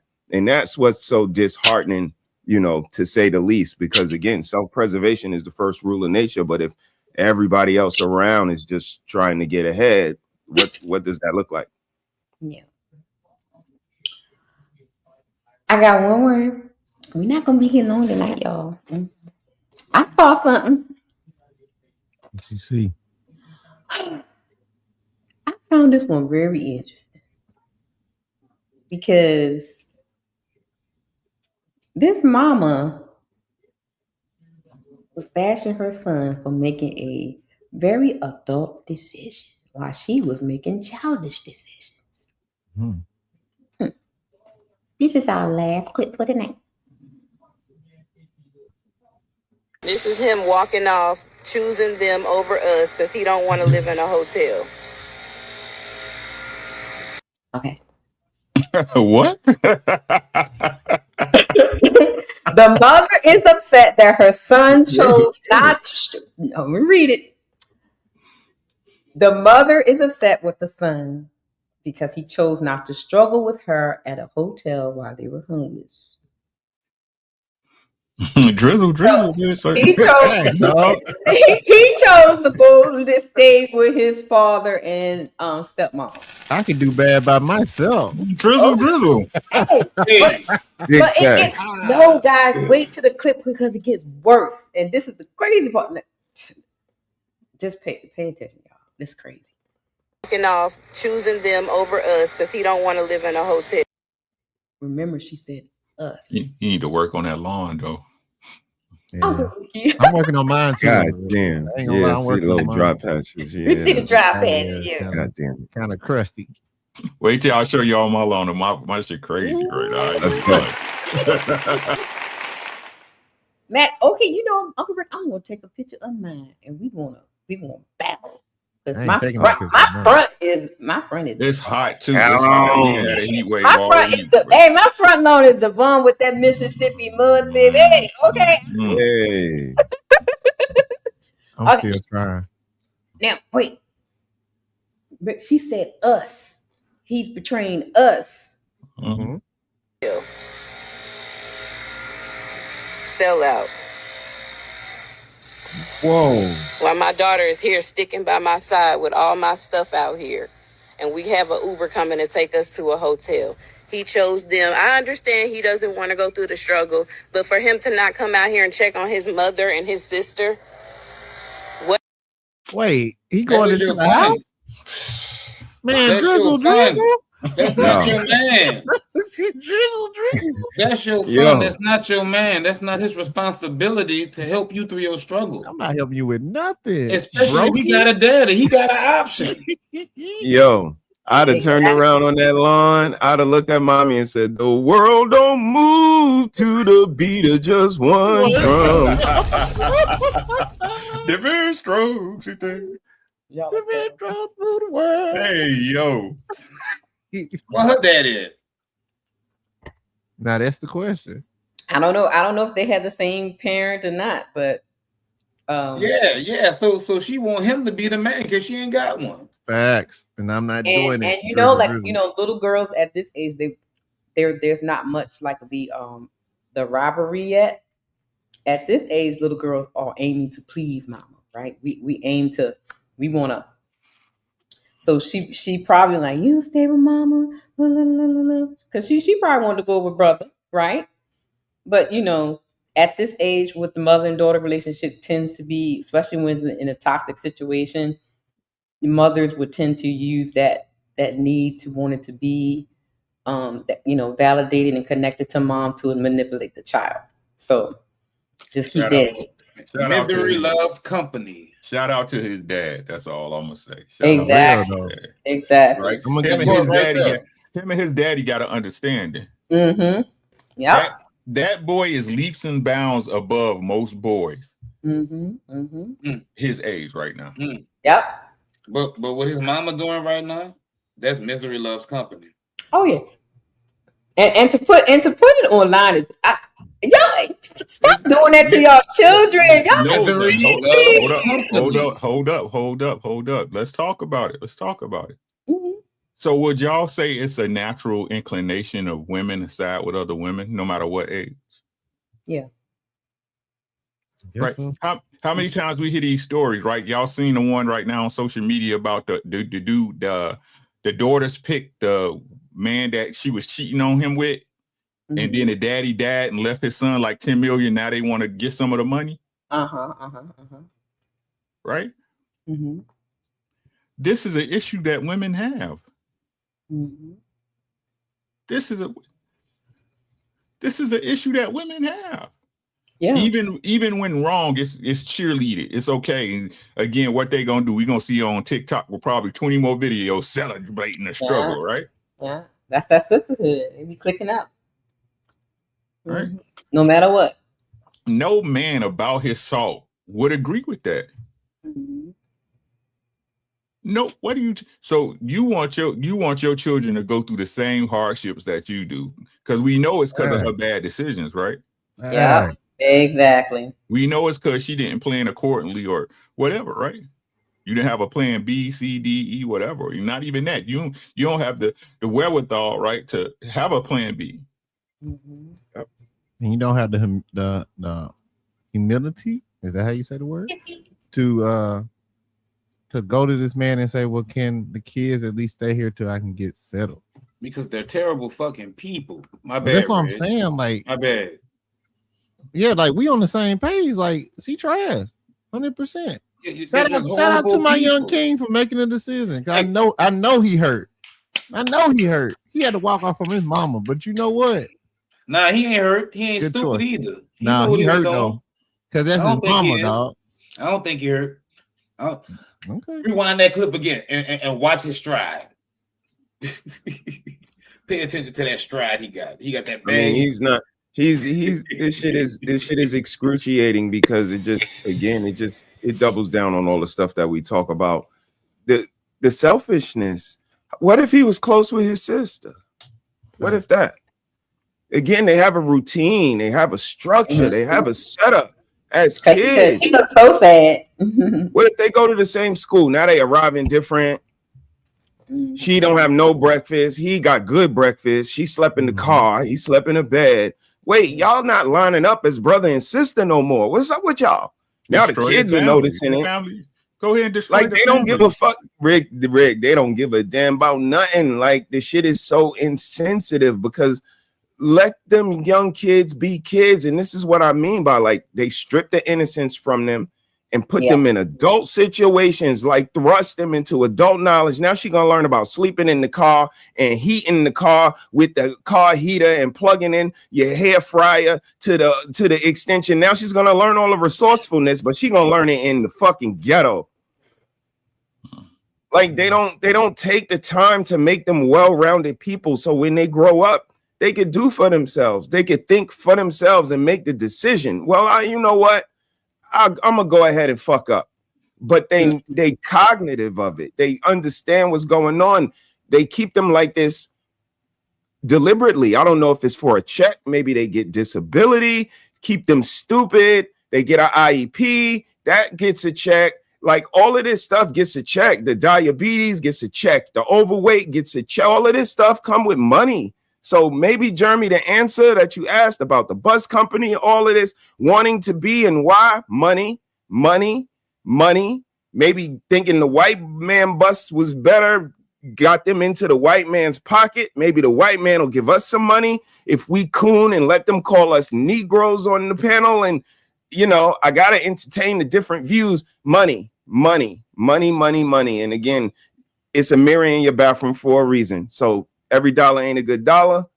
Good luck, man. Good luck, y'all. And it's just crazy. It's just crazy, right? How she amplified the separation that she's caused, right? Like they destroy families quicker than you could step on an ant farm. Okay. I'm still in that one. Oh my goodness. Like it's crazy that people don't recognize it, especially like Sean said, you got a routine, you're around your brothers and sisters all this time, woo woo. You know what I'm saying? You used to things working a certain way, right? Sitting up there talking about her son in front of her. So now that not only she mad and jealous, now the daughter can be jealous, right? And hold that against his brother. And I don't care what nobody say. If you are older brother, right? Your siblings gonna blame you. Why'd you leave me? Why you wasn't there? You supposed to be my big brother. Whoop the whoop whoop. I'm telling y'all what I know. Facts. I can contest. You see what I'm saying? Because you want better for yourself.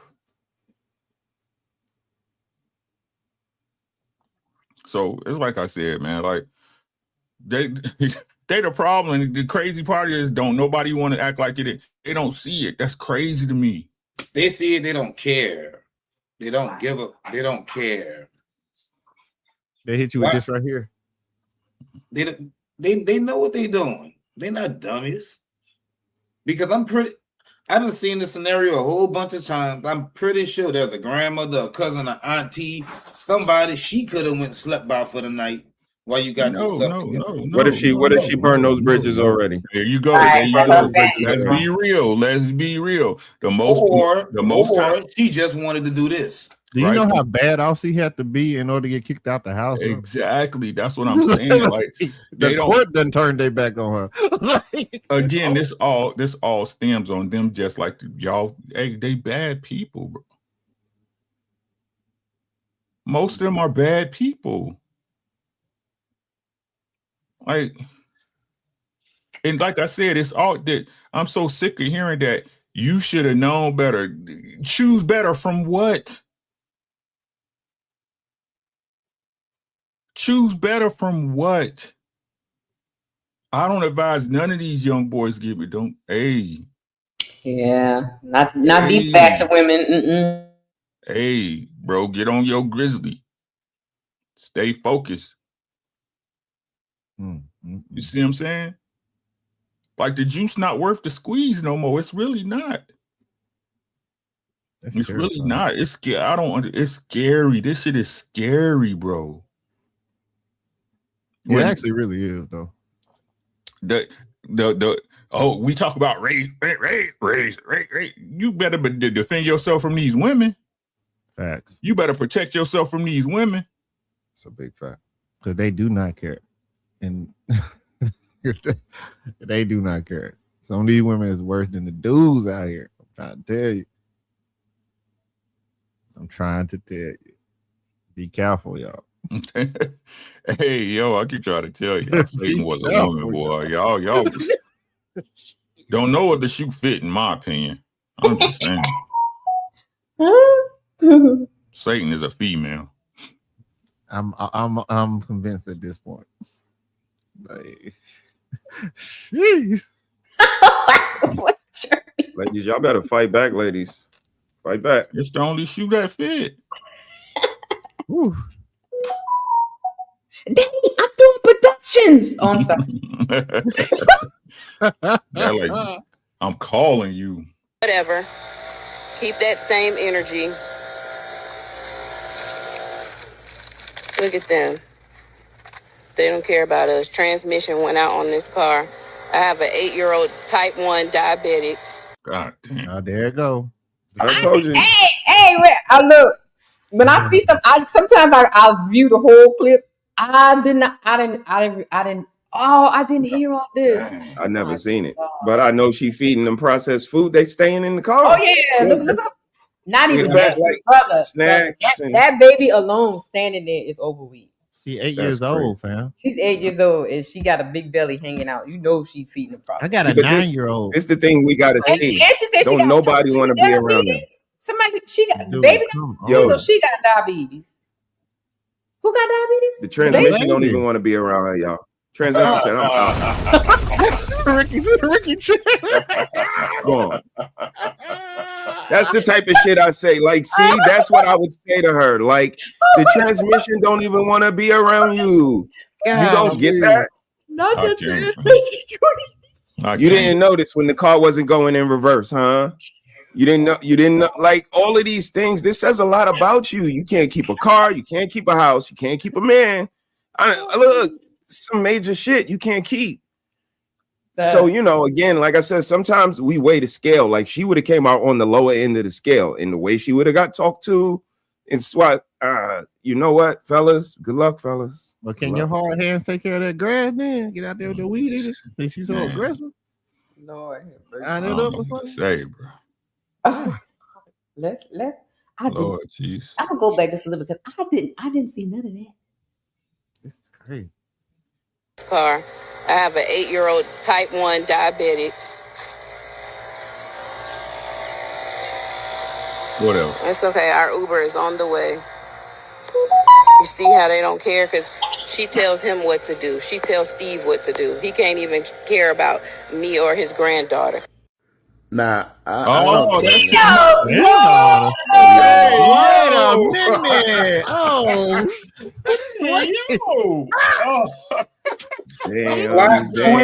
Damn. Plot twist. That's her daddy. You burnt bridges with Pops? That's your daddy. Oh man, I don't feel bad for you. You did something. Definitely. Wait. So you done manipulated your daughter to stay with you. And see, Jeremy, I told you the son got common sense. Hey, my guy. That's crazy. Look, dog, I saw that walk, bro. I saw that walk he had. I knew he had some common sense. He was happy to get the fuck away from her. Yeah, I'm going to Papa house. Yep. Like that. And you know they love their grandparents more than in life. So, and she like, I won't come too. She want to come, but her mama gave her that bag of chips or whatever. That's crazy.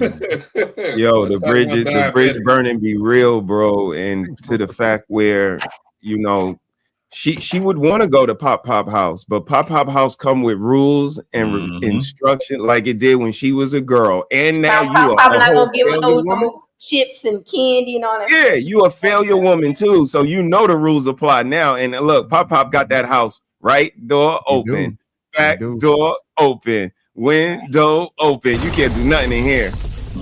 She don't want to do that. She'd rather stay in her car so she could continue to live the way she live, eat the way she eat, make excuses, get on TikTok. This is what makes them not good people. The selfishness. Like, it's so many things that could be pointed out. But for me, I'm going to stay with selfishness because they had 10 fingers and toes touch the ground. They could have plan B'd it. They could have deleted it. They could have did so many things. But they let them fingers and toes touch the ground and they said, I don't give a damn about this child. And if that child get deleted, they'll get a check. They'll sue the city. They'll sue the police. They'll get a makeover and be on to the next one. Like, that's the way they behave. And I am not going to give them a grace that they don't deserve just because they're a different gender than me. It's not going to happen. Brother, she said she's a type 1 diabetic. Why did you manipulate this child to stay with you instead of going with the grandparents? Oh my goodness! They ride together, they die together. I'm all with y'all because I didn't see the whole clip. I didn't watch the whole thing. Ooh, that's crazy. Wow. What's up, Blanco? Hey, Poppy. This is What up, y'all? Oh my goodness. Okay. You know what they doing? They don't Blanco. care. Sorry. They don't care. care. Roll my R's. She don't care about her daughter either. I know she don't listen to her daddy. I want to just took your lick for the bridge you burnt. Right. I already know she don't listen to her daddy because she had a Nissan van.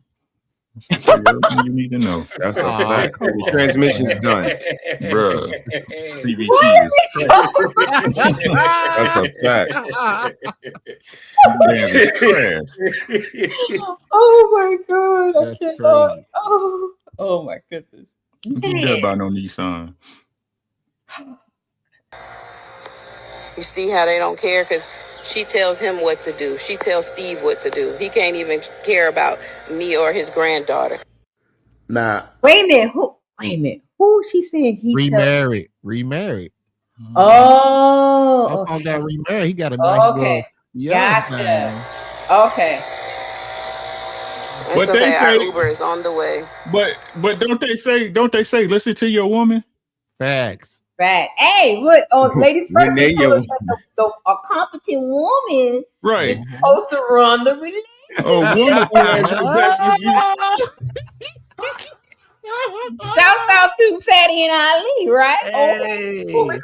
Yo, y'all ain't shit. A competent woman said, "Get your blacks out of here." Asterisk, as long as it don't apply to me. That's what it should say. Right? As long as it don't apply to me. Looking ass. Oh man. You see how they don't care? Because she tells him what to do. She tells Steve what to do. He can't even care about me or his granddaughter. Nah, I don't claim to know everything. And we all know hard times can come at any time for any of us. But shouldn't you want your child to be comfortable? Why would you want your child to struggle with you? If anything, shouldn't you be asking them, can the daughter stay in there too? So that she could be in a safe, stable environment with the son?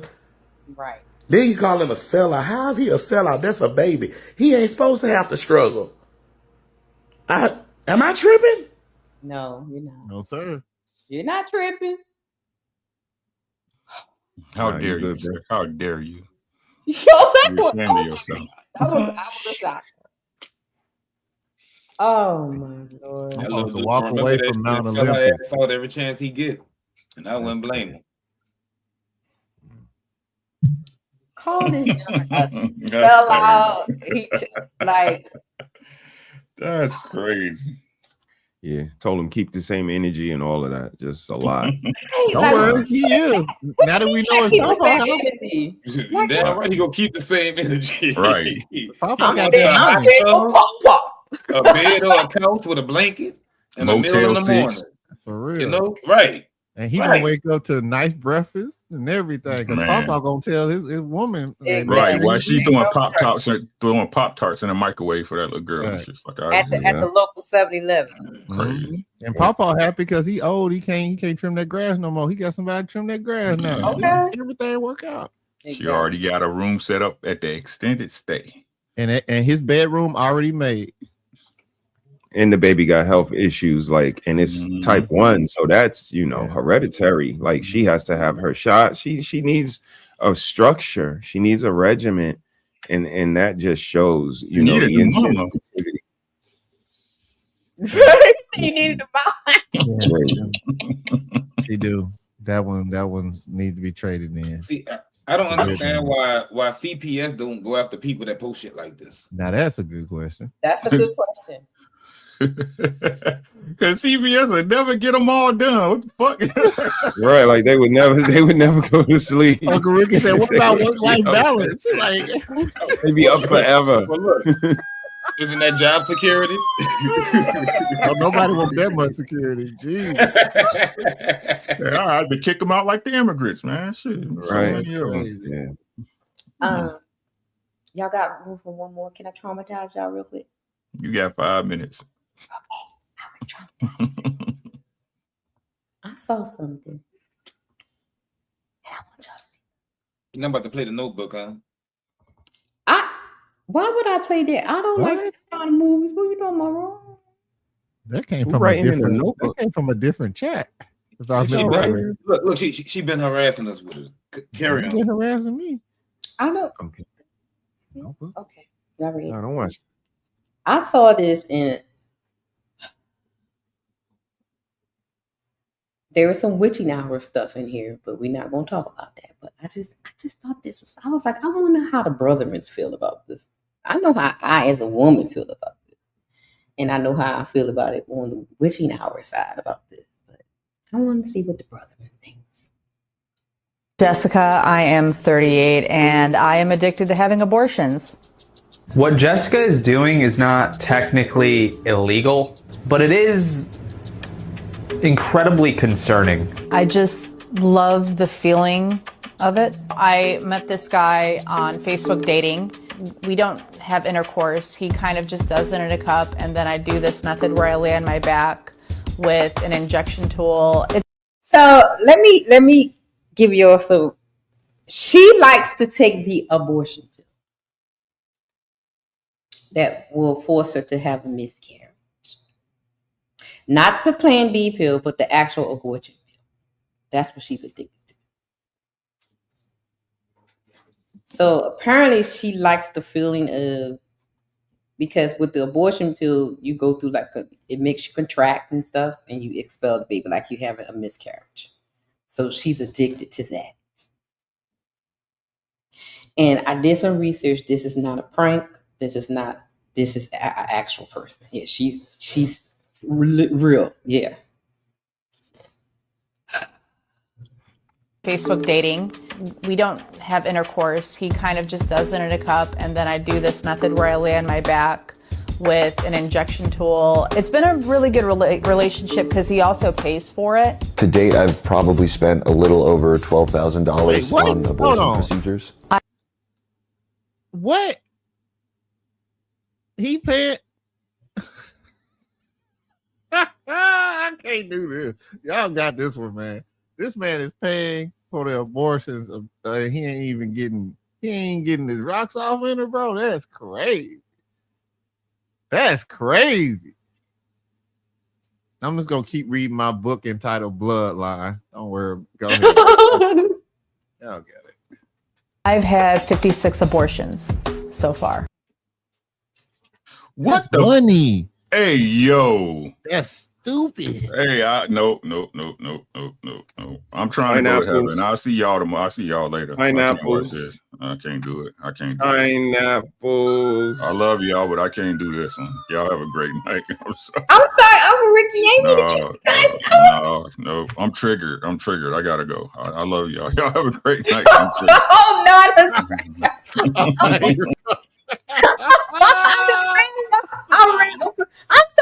Ricky. know you ran off, Uncle Rick. You know you done did something else. Boy, I tell you. I know. Oh my God! I'm sorry.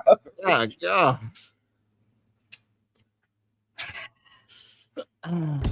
And I'm actually going to be 57 here in a couple weeks. If I did end up having a child, it would just be so that I can raise them so that they can get pregnant and then we would continue. Because I don't ever see myself stopping.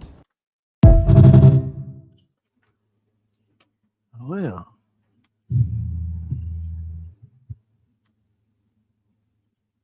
that had to be the single most horrific thing that I have ever watched, for a lot of reasons. From this woman clearly having a mental disorder to this man clearly being the true definition of a simp. I want y'all to pay attention. That is a simp. There ain't no other way around it. He don't even get to touch it, but he paying for all the abortion. She couldn't even do this if it wasn't for him. You know how much that cost? She found him on Facebook Marketplace. So if you want to find yourself a good simp, just go on the Facebook Marketplace. I ain't got nothing for this. I got nothing for this. You know, my question is, do you know how many of our women that uses that as birth control, right? They literally use it as birth control. Not this obsessive lady here, but they use the clinic as birth control. No, actually, no. On a daily. Yeah, and she didn't know the difference. Multiple abortions, month after month after month after month. To the point, I saw one lady was banned from the Planned Parenthood in her town, so she had to go to a whole nother town to continue to get the abortion. Mm-hmm. I ain't trying to go wishing I was little bit, but they don't understand that they are literally doing blood sacrifice every time they do that.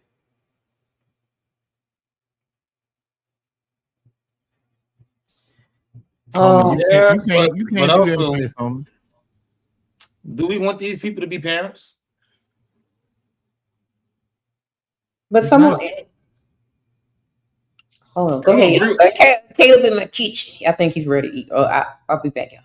It ain't about parent. It's about this is a mentally disturbed woman. Like, she don't even want to have kids. She said if she had a kid, she would have it just so that she could go back to doing abortion. Like I said, I think people like this need to be observed and captured by the government. Oh. And put on a farm for studying. A dairy farm? Whatever stuff. She crazy. She might end up getting pregnant by a cow. Shit. Dang, homie. Look, everything off the table now, bro. If she had a baby out of that coochie, wouldn't CPS take it for it being born in an unsanitary environment? I would hope. I would hope so, but she got a high score on abortions. She keeping a high score. It's like a cemetery in there. Yeah, I'm a pineapples this one. That one is crazy. Yeah, I don't. Yeah. I think we could have done without that one. Now. that was wild. That was wild. My God. I ain't got nothing constructive for it. Blanco said, see aboard the whole NFL team. Jesus. God damn. She doing her part to help out with stem cells, huh? Jesus on the main line. God damn. Tell them what you want. What you want. Man. I'm starting to think that some people are just not people, bro. It's weird. And she found the perfect partner. Like, y'all can't tell me y'all can't find somebody. She found the perfect partner for this. Lord Jesus. Wait, like, y'all not trying hard enough. Like, I got it. Get outside. Damn. You remember the opening questions that Red gave us? Mm-hmm. Now, with ending off with this video, do we still hold the same sentiments? Or will you be mindful of who you're dealing with as when it's regarding race? Oh man, I'm gonna be mindful regardless of everything. And I'm just saying that because but that this woman, the type of stuff that we would say this some white people shit, right? That's some. I don't even know if I want to put that on white folk. That's just, I don't know what that was. That's a her thing. That's a track I would You know what? That's fair. That's fair. Yeah, I never. Yeah, that one is unique, man. That's a one-off right there. I would imagine. That's fair. That's painful out here. That takes some doing. I hear that pill is painful. I mean, again, that's that's a craving, right? Again, if you have a steak at Roof Chris, like when you get that craving for that one from somewhere else, just don't do it. Like sometimes you got to get that craving, and if that's what she generated from that, like from the first time and the 32nd time and the Jesus Christ, that's just She's a masochist. Right, like this is what I mean by like I'm like that's a cemetery down there. Like that's crazy. There's no way you think you go in her house, all you gonna hear is crying. You can't make excuses for these people anymore. Like it's idiotic. And it's what's so insensitive about it, fellas, is again, if I look at them as bullies, right? What's the best way to get at a bully? You bully the bully. Like you immediately let them know you're not going for that. And they turn into a victim. Like this is classic behavior. But to see people protecting them and jumping in front of them like they Neo and shit for some people that are not very nice, not very considerate, not very empathetic and sympathetic, especially in 2026, it's insensitive, you know what I mean? And that's why it's like I double down, like, but I've always been like this. Like I'm pointing out the idiosyncrasy on the pretty girl because I know like all of this stuff is high school stuff. For people to act like this is new to them, it's astonishing to me because we've been learning this. Don't give them the attention. Don't be everywhere. Every dollar ain't a good dollar. We learned all these rules. Like when did they go away? And then the fellas that play sports, y'all got a whole nother savvy. But I guess you lost it when you had kids or you got a girl. Like that shit it's wild to me. And to see these things, like I said, I've been that guy, y'all. I was one of 12 black basketball players at my school. Basketball players, 12. They picked enough people for the team to go to their school. The minute we got there, they was telling us the only reason you're here is because you know how to dribble that ball. That's the day I said, I know I'm graduating. Like, that's the day I said, I know I'm walking across the stage because they know I'm here because I know how to shoot a basketball. And it's that. Like, girls do it too. You got to let them know, nah, I'm not that one. Like Rick said, drizzle, like the little boy did. Like sometimes you got to let mama know, I ain't built like that. I'm a little different. So if you think I'm going to bend to your whim because you my mama, you think I'm going to listen to what you say because you my girl, you think I'm going to be a cuck because you my wife, you got another thing coming. And those type of men hit different to them. Like they will stay away from you and then they'll do it with who they can do it with. But fellas, protect yourself at all times, man, because you'll get one of those cemetery coochies, man. And she got a whole cemetery in that coochie. A whole cemetery. That's crazy. Oh my goodness. I'm so upset I got Uncle Ricky.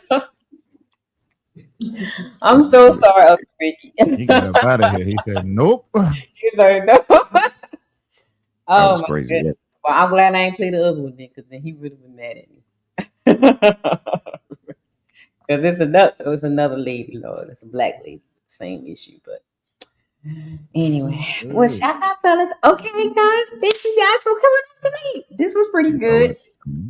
Trying to get back in the swing of things and having, like, not just reviewing the like we was doing past couple weeks, but having, like, a topic or whatever. I'm trying to figure out how to do all these hats I wear.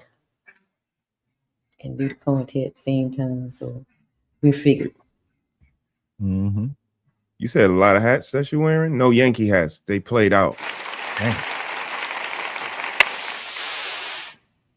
Caleb, what's my child doing down there? You having fun. Get him, nephew. Go, nephew. You better move while you can. Right. You Well, about this to quit. stream You about to going. be finished. You got about 7-8 minutes. Yeah. Nephew. Go and get them cookies. Get them lemon ones. Get them lemon ones. Yeah. Yes, indeed. Hey, I'm doing the most, man. Oh my goodness. Oh Lord. What you doing, Kayla? You all right?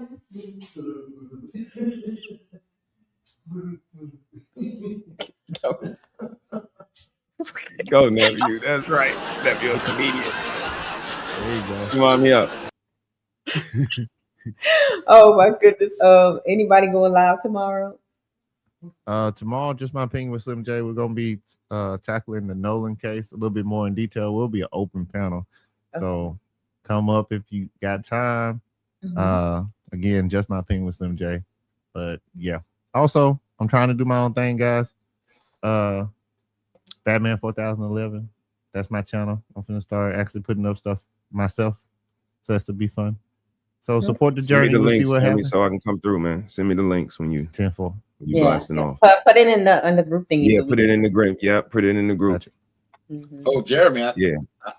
I saw you. What that was yesterday on SH channel. Yeah. Yeah. Oh yeah. Hey, yeah. Y'all did. Yeah. She would not yield, but she definitely lost though. Yeah, she was. Yeah, so she started. You should know that that she other right. Yeah. But you Y'all was handled rocking last well. night too, homie. I like what y'all was doing last night too Yeah. with that. You guys showed real good last night. Yeah, 38 special. I never heard of him before, so I I didn't had need to. it. That was my first time hearing of them too. Yeah, I actually see really that? did enjoy y'all stream last night. Yeah, I didn't know. Yeah. Appreciate it. Yeah. Shout out to CEO too. I said, Well, look cheers, at my man. babies, my baby. Oh, look at all my babies. They doing so She's on fire right now. Look at Red, like they walking now. Oh, look at my babies. They little tiny. I'm still crawling. I ain't walking. I'm crawling. Facts on that. Oh, my little toddlers. Are you dropping anything this week, homie? Or are you doing? Upload some shorts. Work. Shit, it'd be hard. Yeah. Work.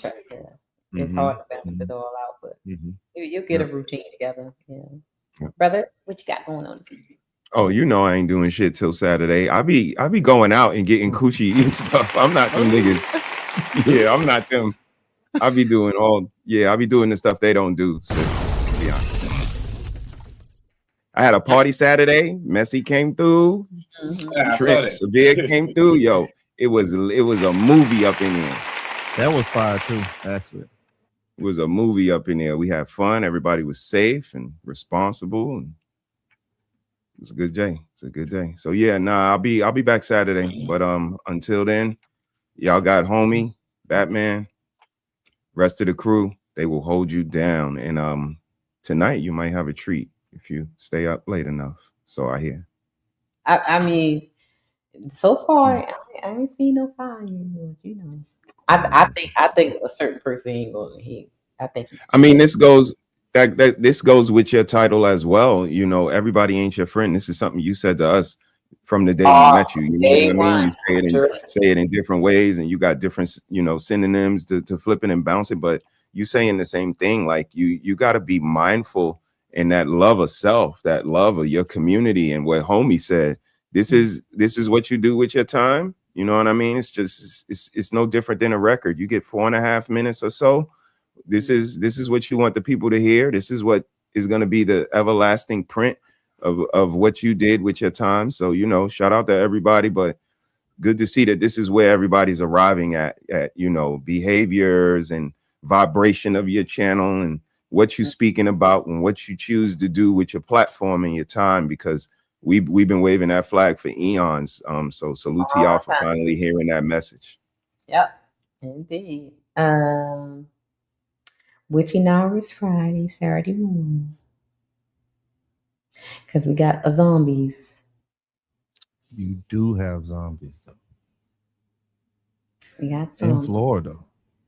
No, not just in Florida. Everywhere. Again. This guy. Oh no. We have zombie fish now. That's not good. Because you know they had the deer, the zombie deer. Right? I knew of that. Yeah. Now there is an outbreak of zombie fish. Oh, these damn people talking. Watch out for them crab boils. As long as it ain't no crab. Okay, that's what I was saying, brother. I was like, Here we y'all, go. hey, y'all know where that seafood comes from? Here we go. Crazy. If the crabs are zombies, don't tell me. Okay. I'm allergic, so I can't eat it. I'm all good. Hey. Matter of fact, guys, I went to the markets today, right? And this shrimp, man, do I have a picture of it? Let me show y'all this picture of this shrimp, y'all. Not a mutant shrimp. Oh my God, I gotta show it to y'all. Teenage Mutant Ninja Shrimp. You know what I mean? Jesus Christmas. I gotta show y'all this shrimp. Did they have a sensei that was an octopus? What you think, Jerry? They fighting Shredder. It's raised by some calamari. Yeah, it's about some calamari. It's crazy. Fighting the urchins. Crazy work. Oh yes, here it is, right here. Mm-hmm. Take over the whole city if he wants to. I gotta show y'all this shrimp. Shout out to Shiz be yapping too, man. What up, Shiz? Look at this shrimp, y'all. Look how big that thing is. Can y'all see that? I see most of it. It's still some more left on the other side of the screen and shit. There it is. All right, yeah, that's yeah. I mean, you can't really tell, but they look at it. They are huge. They were like I see them now. At first they look like they were the size of my hand. That's how big they jumbo are. shrimp. No. No? Okay. No. Right. My bad. That's shrimp guy. That's demon Y'all eat shrimp? That's demon shrimp. Homie allergic. Oh yeah, Batman said he does. Yeah, nah, I'm good on that. Yeah, I can't. I'm allergic to farm raised and shrimp from other countries. Now, if it's out of the Gulf, I can eat it, but I can't eat any other stuff. Any other seafood from any other country or farm raised, I am allergic to. I'm allergic to all shellfish. Yeah, I'm allergic to. Just like that lady. It's something that's in their waters or chemicals that they use in the farm raised thing and whatever that's going on in other countries. Whatever that is, I'm allergic to that. Mutant juice. Yeah, mutant juice. Yeah. Otherwise known as pimp juice. God damn. About to let him loose. Yeah. So, which hours is going to be interesting because we got zombies. And we got any zombie stoppers in the house tonight? Any zombie stoppers in the chat? Any zombie warriors? I know they got those, the people that got the big. I'm actually shout out to 777 in the chat. Yeah, I got scores. I ain't never hit no zombie. I'm actually gonna give y'all some tips on how to survive. Are we doing swords? Oh, I got one. I got an axe. I got a big old axe. Oh, he got a katana. Oh, he got a katana. Zombie with that, right? Get the zombie. You gotta make sure you like arm the leg though. That's right. That's right, Jeremy. Don't be pulling it out. Pause. That's crazy. Wait. How y'all gonna flex on me like that? I ain't bought mine yet. Pulling it out is crazy. That's too bad. You gotta get a horrible flex. And this was gifted to me. That's the crazy part. I got a whole set. Me too.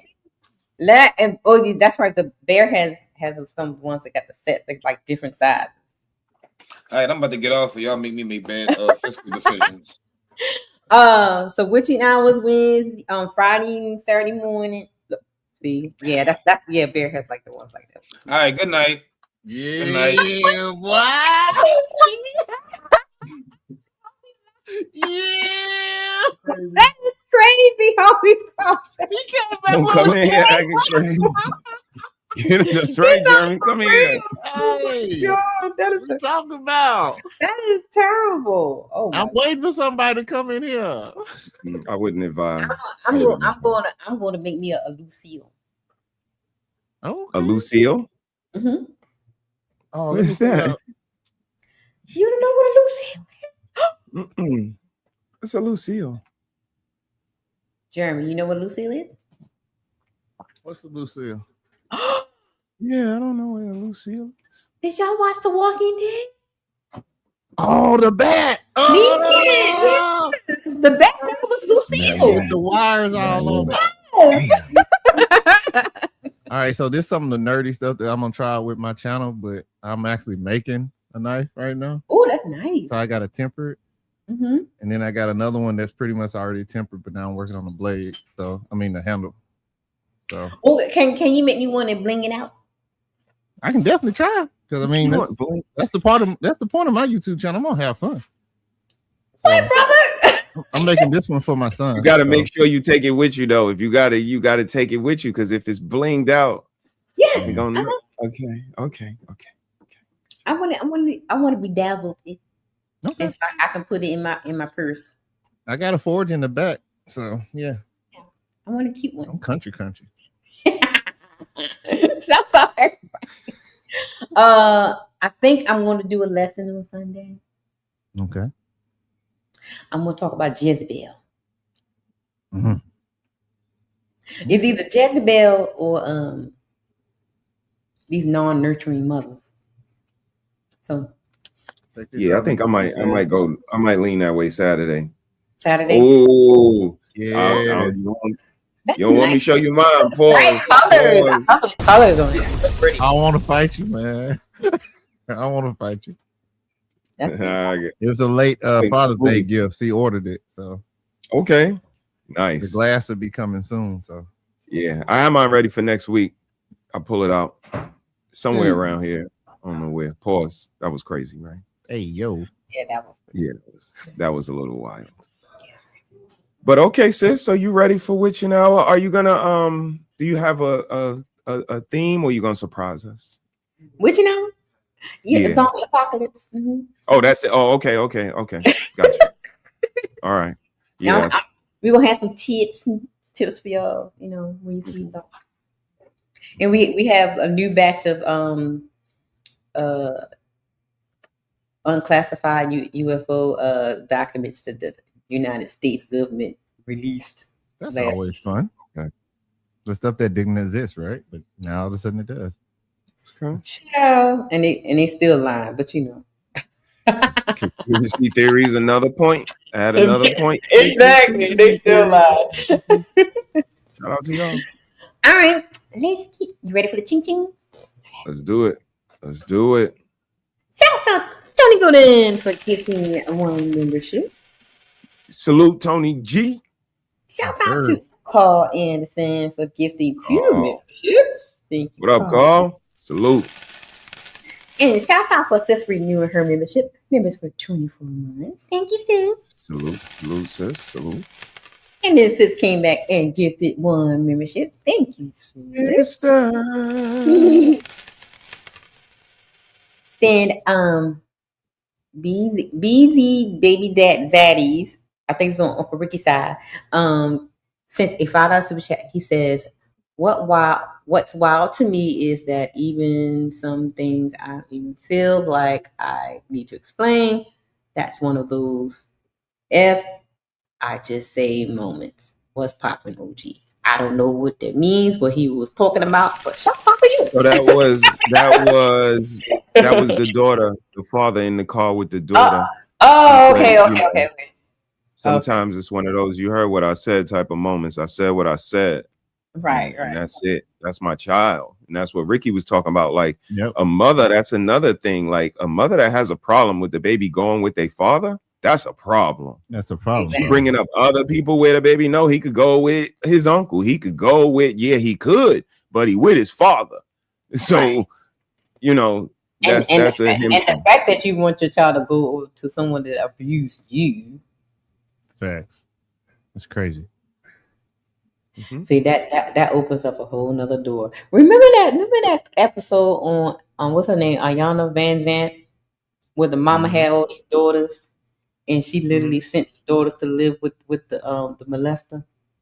Mm-hmm. And come to find out it's because she wanted the daughters to experience what she experienced. That's crazy. That's demonic. I mean, misery loves company. These mamas don't like their daughters, man. They not just in competition with it, but they do things to sabotage. Like, you are not going to be better than me. Wow. By any means necessary. So if I'm a hoe, you can be a hoe too. Nice. If I was a teen mom, you're gonna be a teen mom too. Yeah. That's how demonic these people are. But and definitely the mindset of I'm not gonna make you a better person and put you out into this world. Mm-hmm. And you know what I mean? Like, it's a selfishness there. Like, what they got is what they want their children to have. Again, they don't make them better readers. They don't make them better hygienically. They don't make them better intellectually. Like, they don't pour into them. The little girl got type 1 diabetes. You think she's teaching her about nutrition?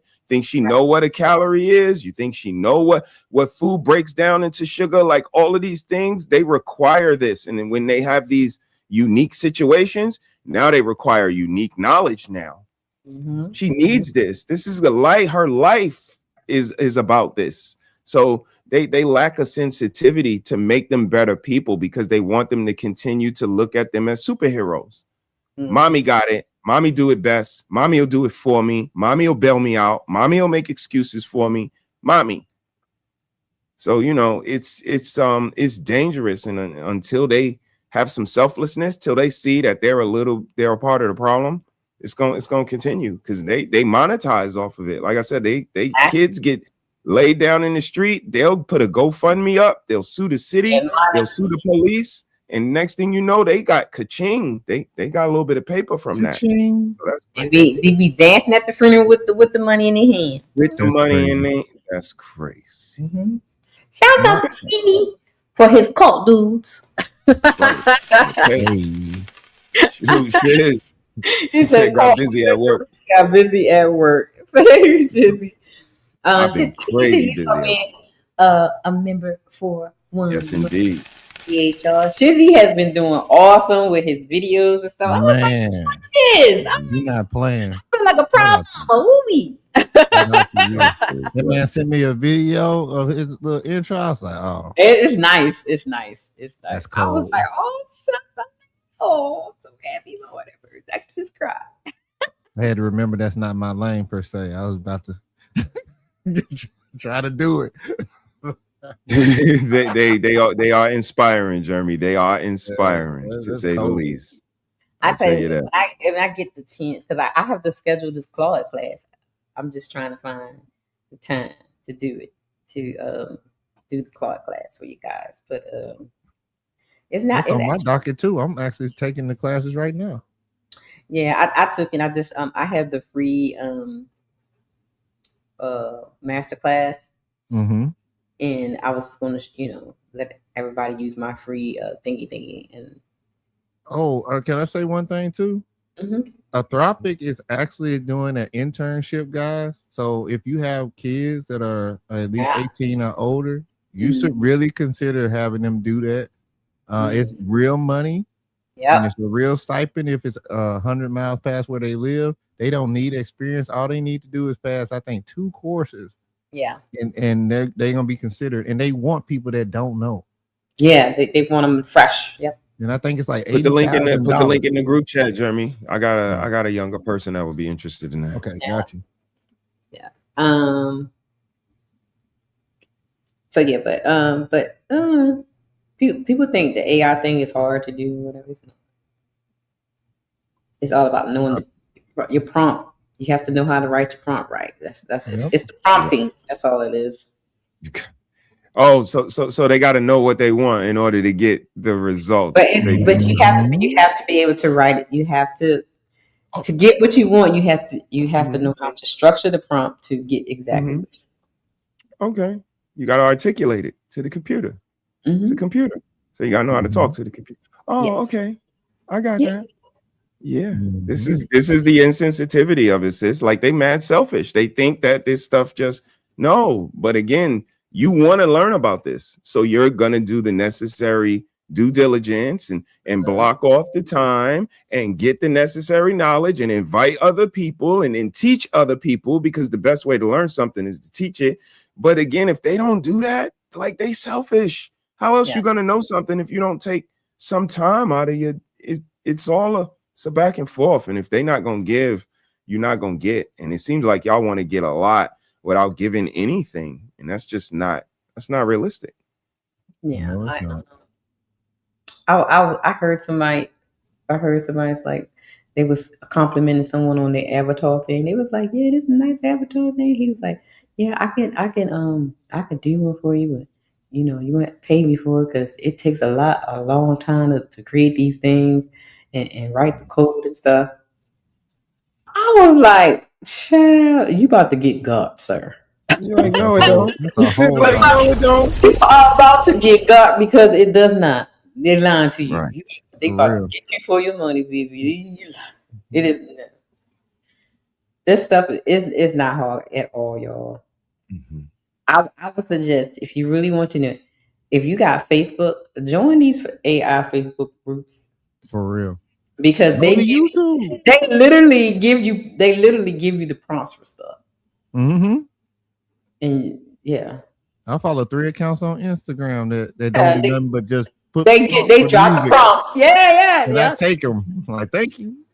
All you gotta do is join some of these Facebook AI groups like the VO3, the Claude, the ChatGPT one, any image like prompt groups. Mm-hmm. Join those groups because they literally just drop they'll show the picture or the video and then they'll drop the prompt in the comment or whatever in the description. Copy that and then just make it your own. Yep. That's how. So you'll learn how to structure your prompt. So then once you get to know how to structure your prompt, you can create anything. It's not hard, y'all. And I tell you what, you wait until I get done watching this 2-hour YouTube video on how to put Claude with your Robinhood bank account. Oh yeah. I did over. mine already. Mm-hmm. Yeah, I'm finna. I did mine already. I'm finna be looking happy and healthy over here. I can't wait till I'm finished my sleep. And be like, Jeremy, where you been? At the house, babe. I've been at the house. I ain't have to go to work today. I'm excited with my app, so I'm excited. I can't wait till it come out. So it's gonna be a doozy. I'm excited. I have my own little app. Let's work. Yeah, it's fun to work. So, and Mr. Caleb, he's working on his autism app. So it's exciting. Might as well put it to use. You know what I mean? Got all this technology and knowledge and stuff. Might as well put it to use. Anyway, final thoughts, brethren. At the end of the day, it's always you versus you. It doesn't matter what anybody is doing. Just make sure you are doing what you need to do for the people you love and yourself. It was a pleasure being with y'all as always. Batman 4011, and I'm out. Thank you, brother. He said, do something good for somebody other than yourself, no matter what color they are. That's when real character shines through. Check up on the people that check up on you. Love up on the people that love up on you, and be good to the people that are good to you. I'm Mr. He Said, part of the tribe. Salute to my sister.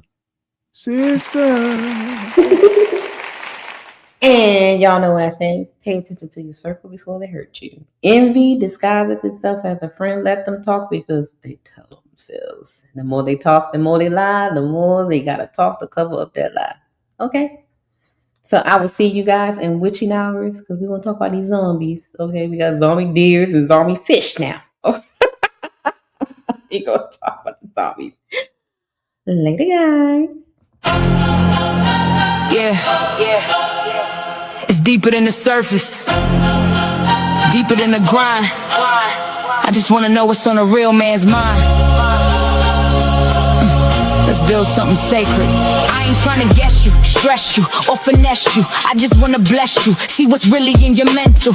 Not the armor or the mask that you wrestle, but that inner voice that whispers when it's gentle. Got my ears wide, heart open, no shade, no judgment in this room. You can lay your pain. Tell me what it's like to carry all that weight. Be the rock, the leader, but still feel the strain. Talk to me, king, I ain't here to fix, just here to feel, soaking every bit. You ain't gotta rhyme it or keep it slick. I'm listening deep, I wanna wanna hear what ticks. Blueprint to a man starts. It starts by listening. Let him speak truth, no fear, no imprisonment. Open space, real talk, I'm just vibing in. Trying to know the heart that beats beneath the skin, yeah. I just wanna know your mind. Every corner, every climb. You ain't gotta hide behind. Just let it go, take your time. Tell me about your father or the lack of his touch. Did that teach you silence or teach you to clutch? What do you dream when the world ain't tough? What do you need when strong ain't enough? Where's the joy that you bury in the grind? What fears dance in the back of your mind? Who taught you love? Who taught you war? What's the wound you still trying to ignore? Yeah, you ain't soft for expressing what's inside. That's king energy, that's real pride. I ain't scared of your tears or your cries. I'm here to witness, not just blueprint to a man's thought. Starts by listening, not by pushing, pressing, or conditioning. This space sacred, this bond glistening. Truth in your tone I find, strength in it, yeah. I just wanna know your soul, not just what you control. This ain't no casual stroll, I'm here for the whole, yeah, the whole. No interruptions, no, should've said. Just say it raw, say it how it's in your head. You ain't gotta bleed, just speak your thread. I hold the story, every word you said. So when you ready, I'm still here. A woman with ears that don't just hear. I build temples with your truth, cause knowing you, that's the proof. Blueprint to a man's thoughts. Starts by listening.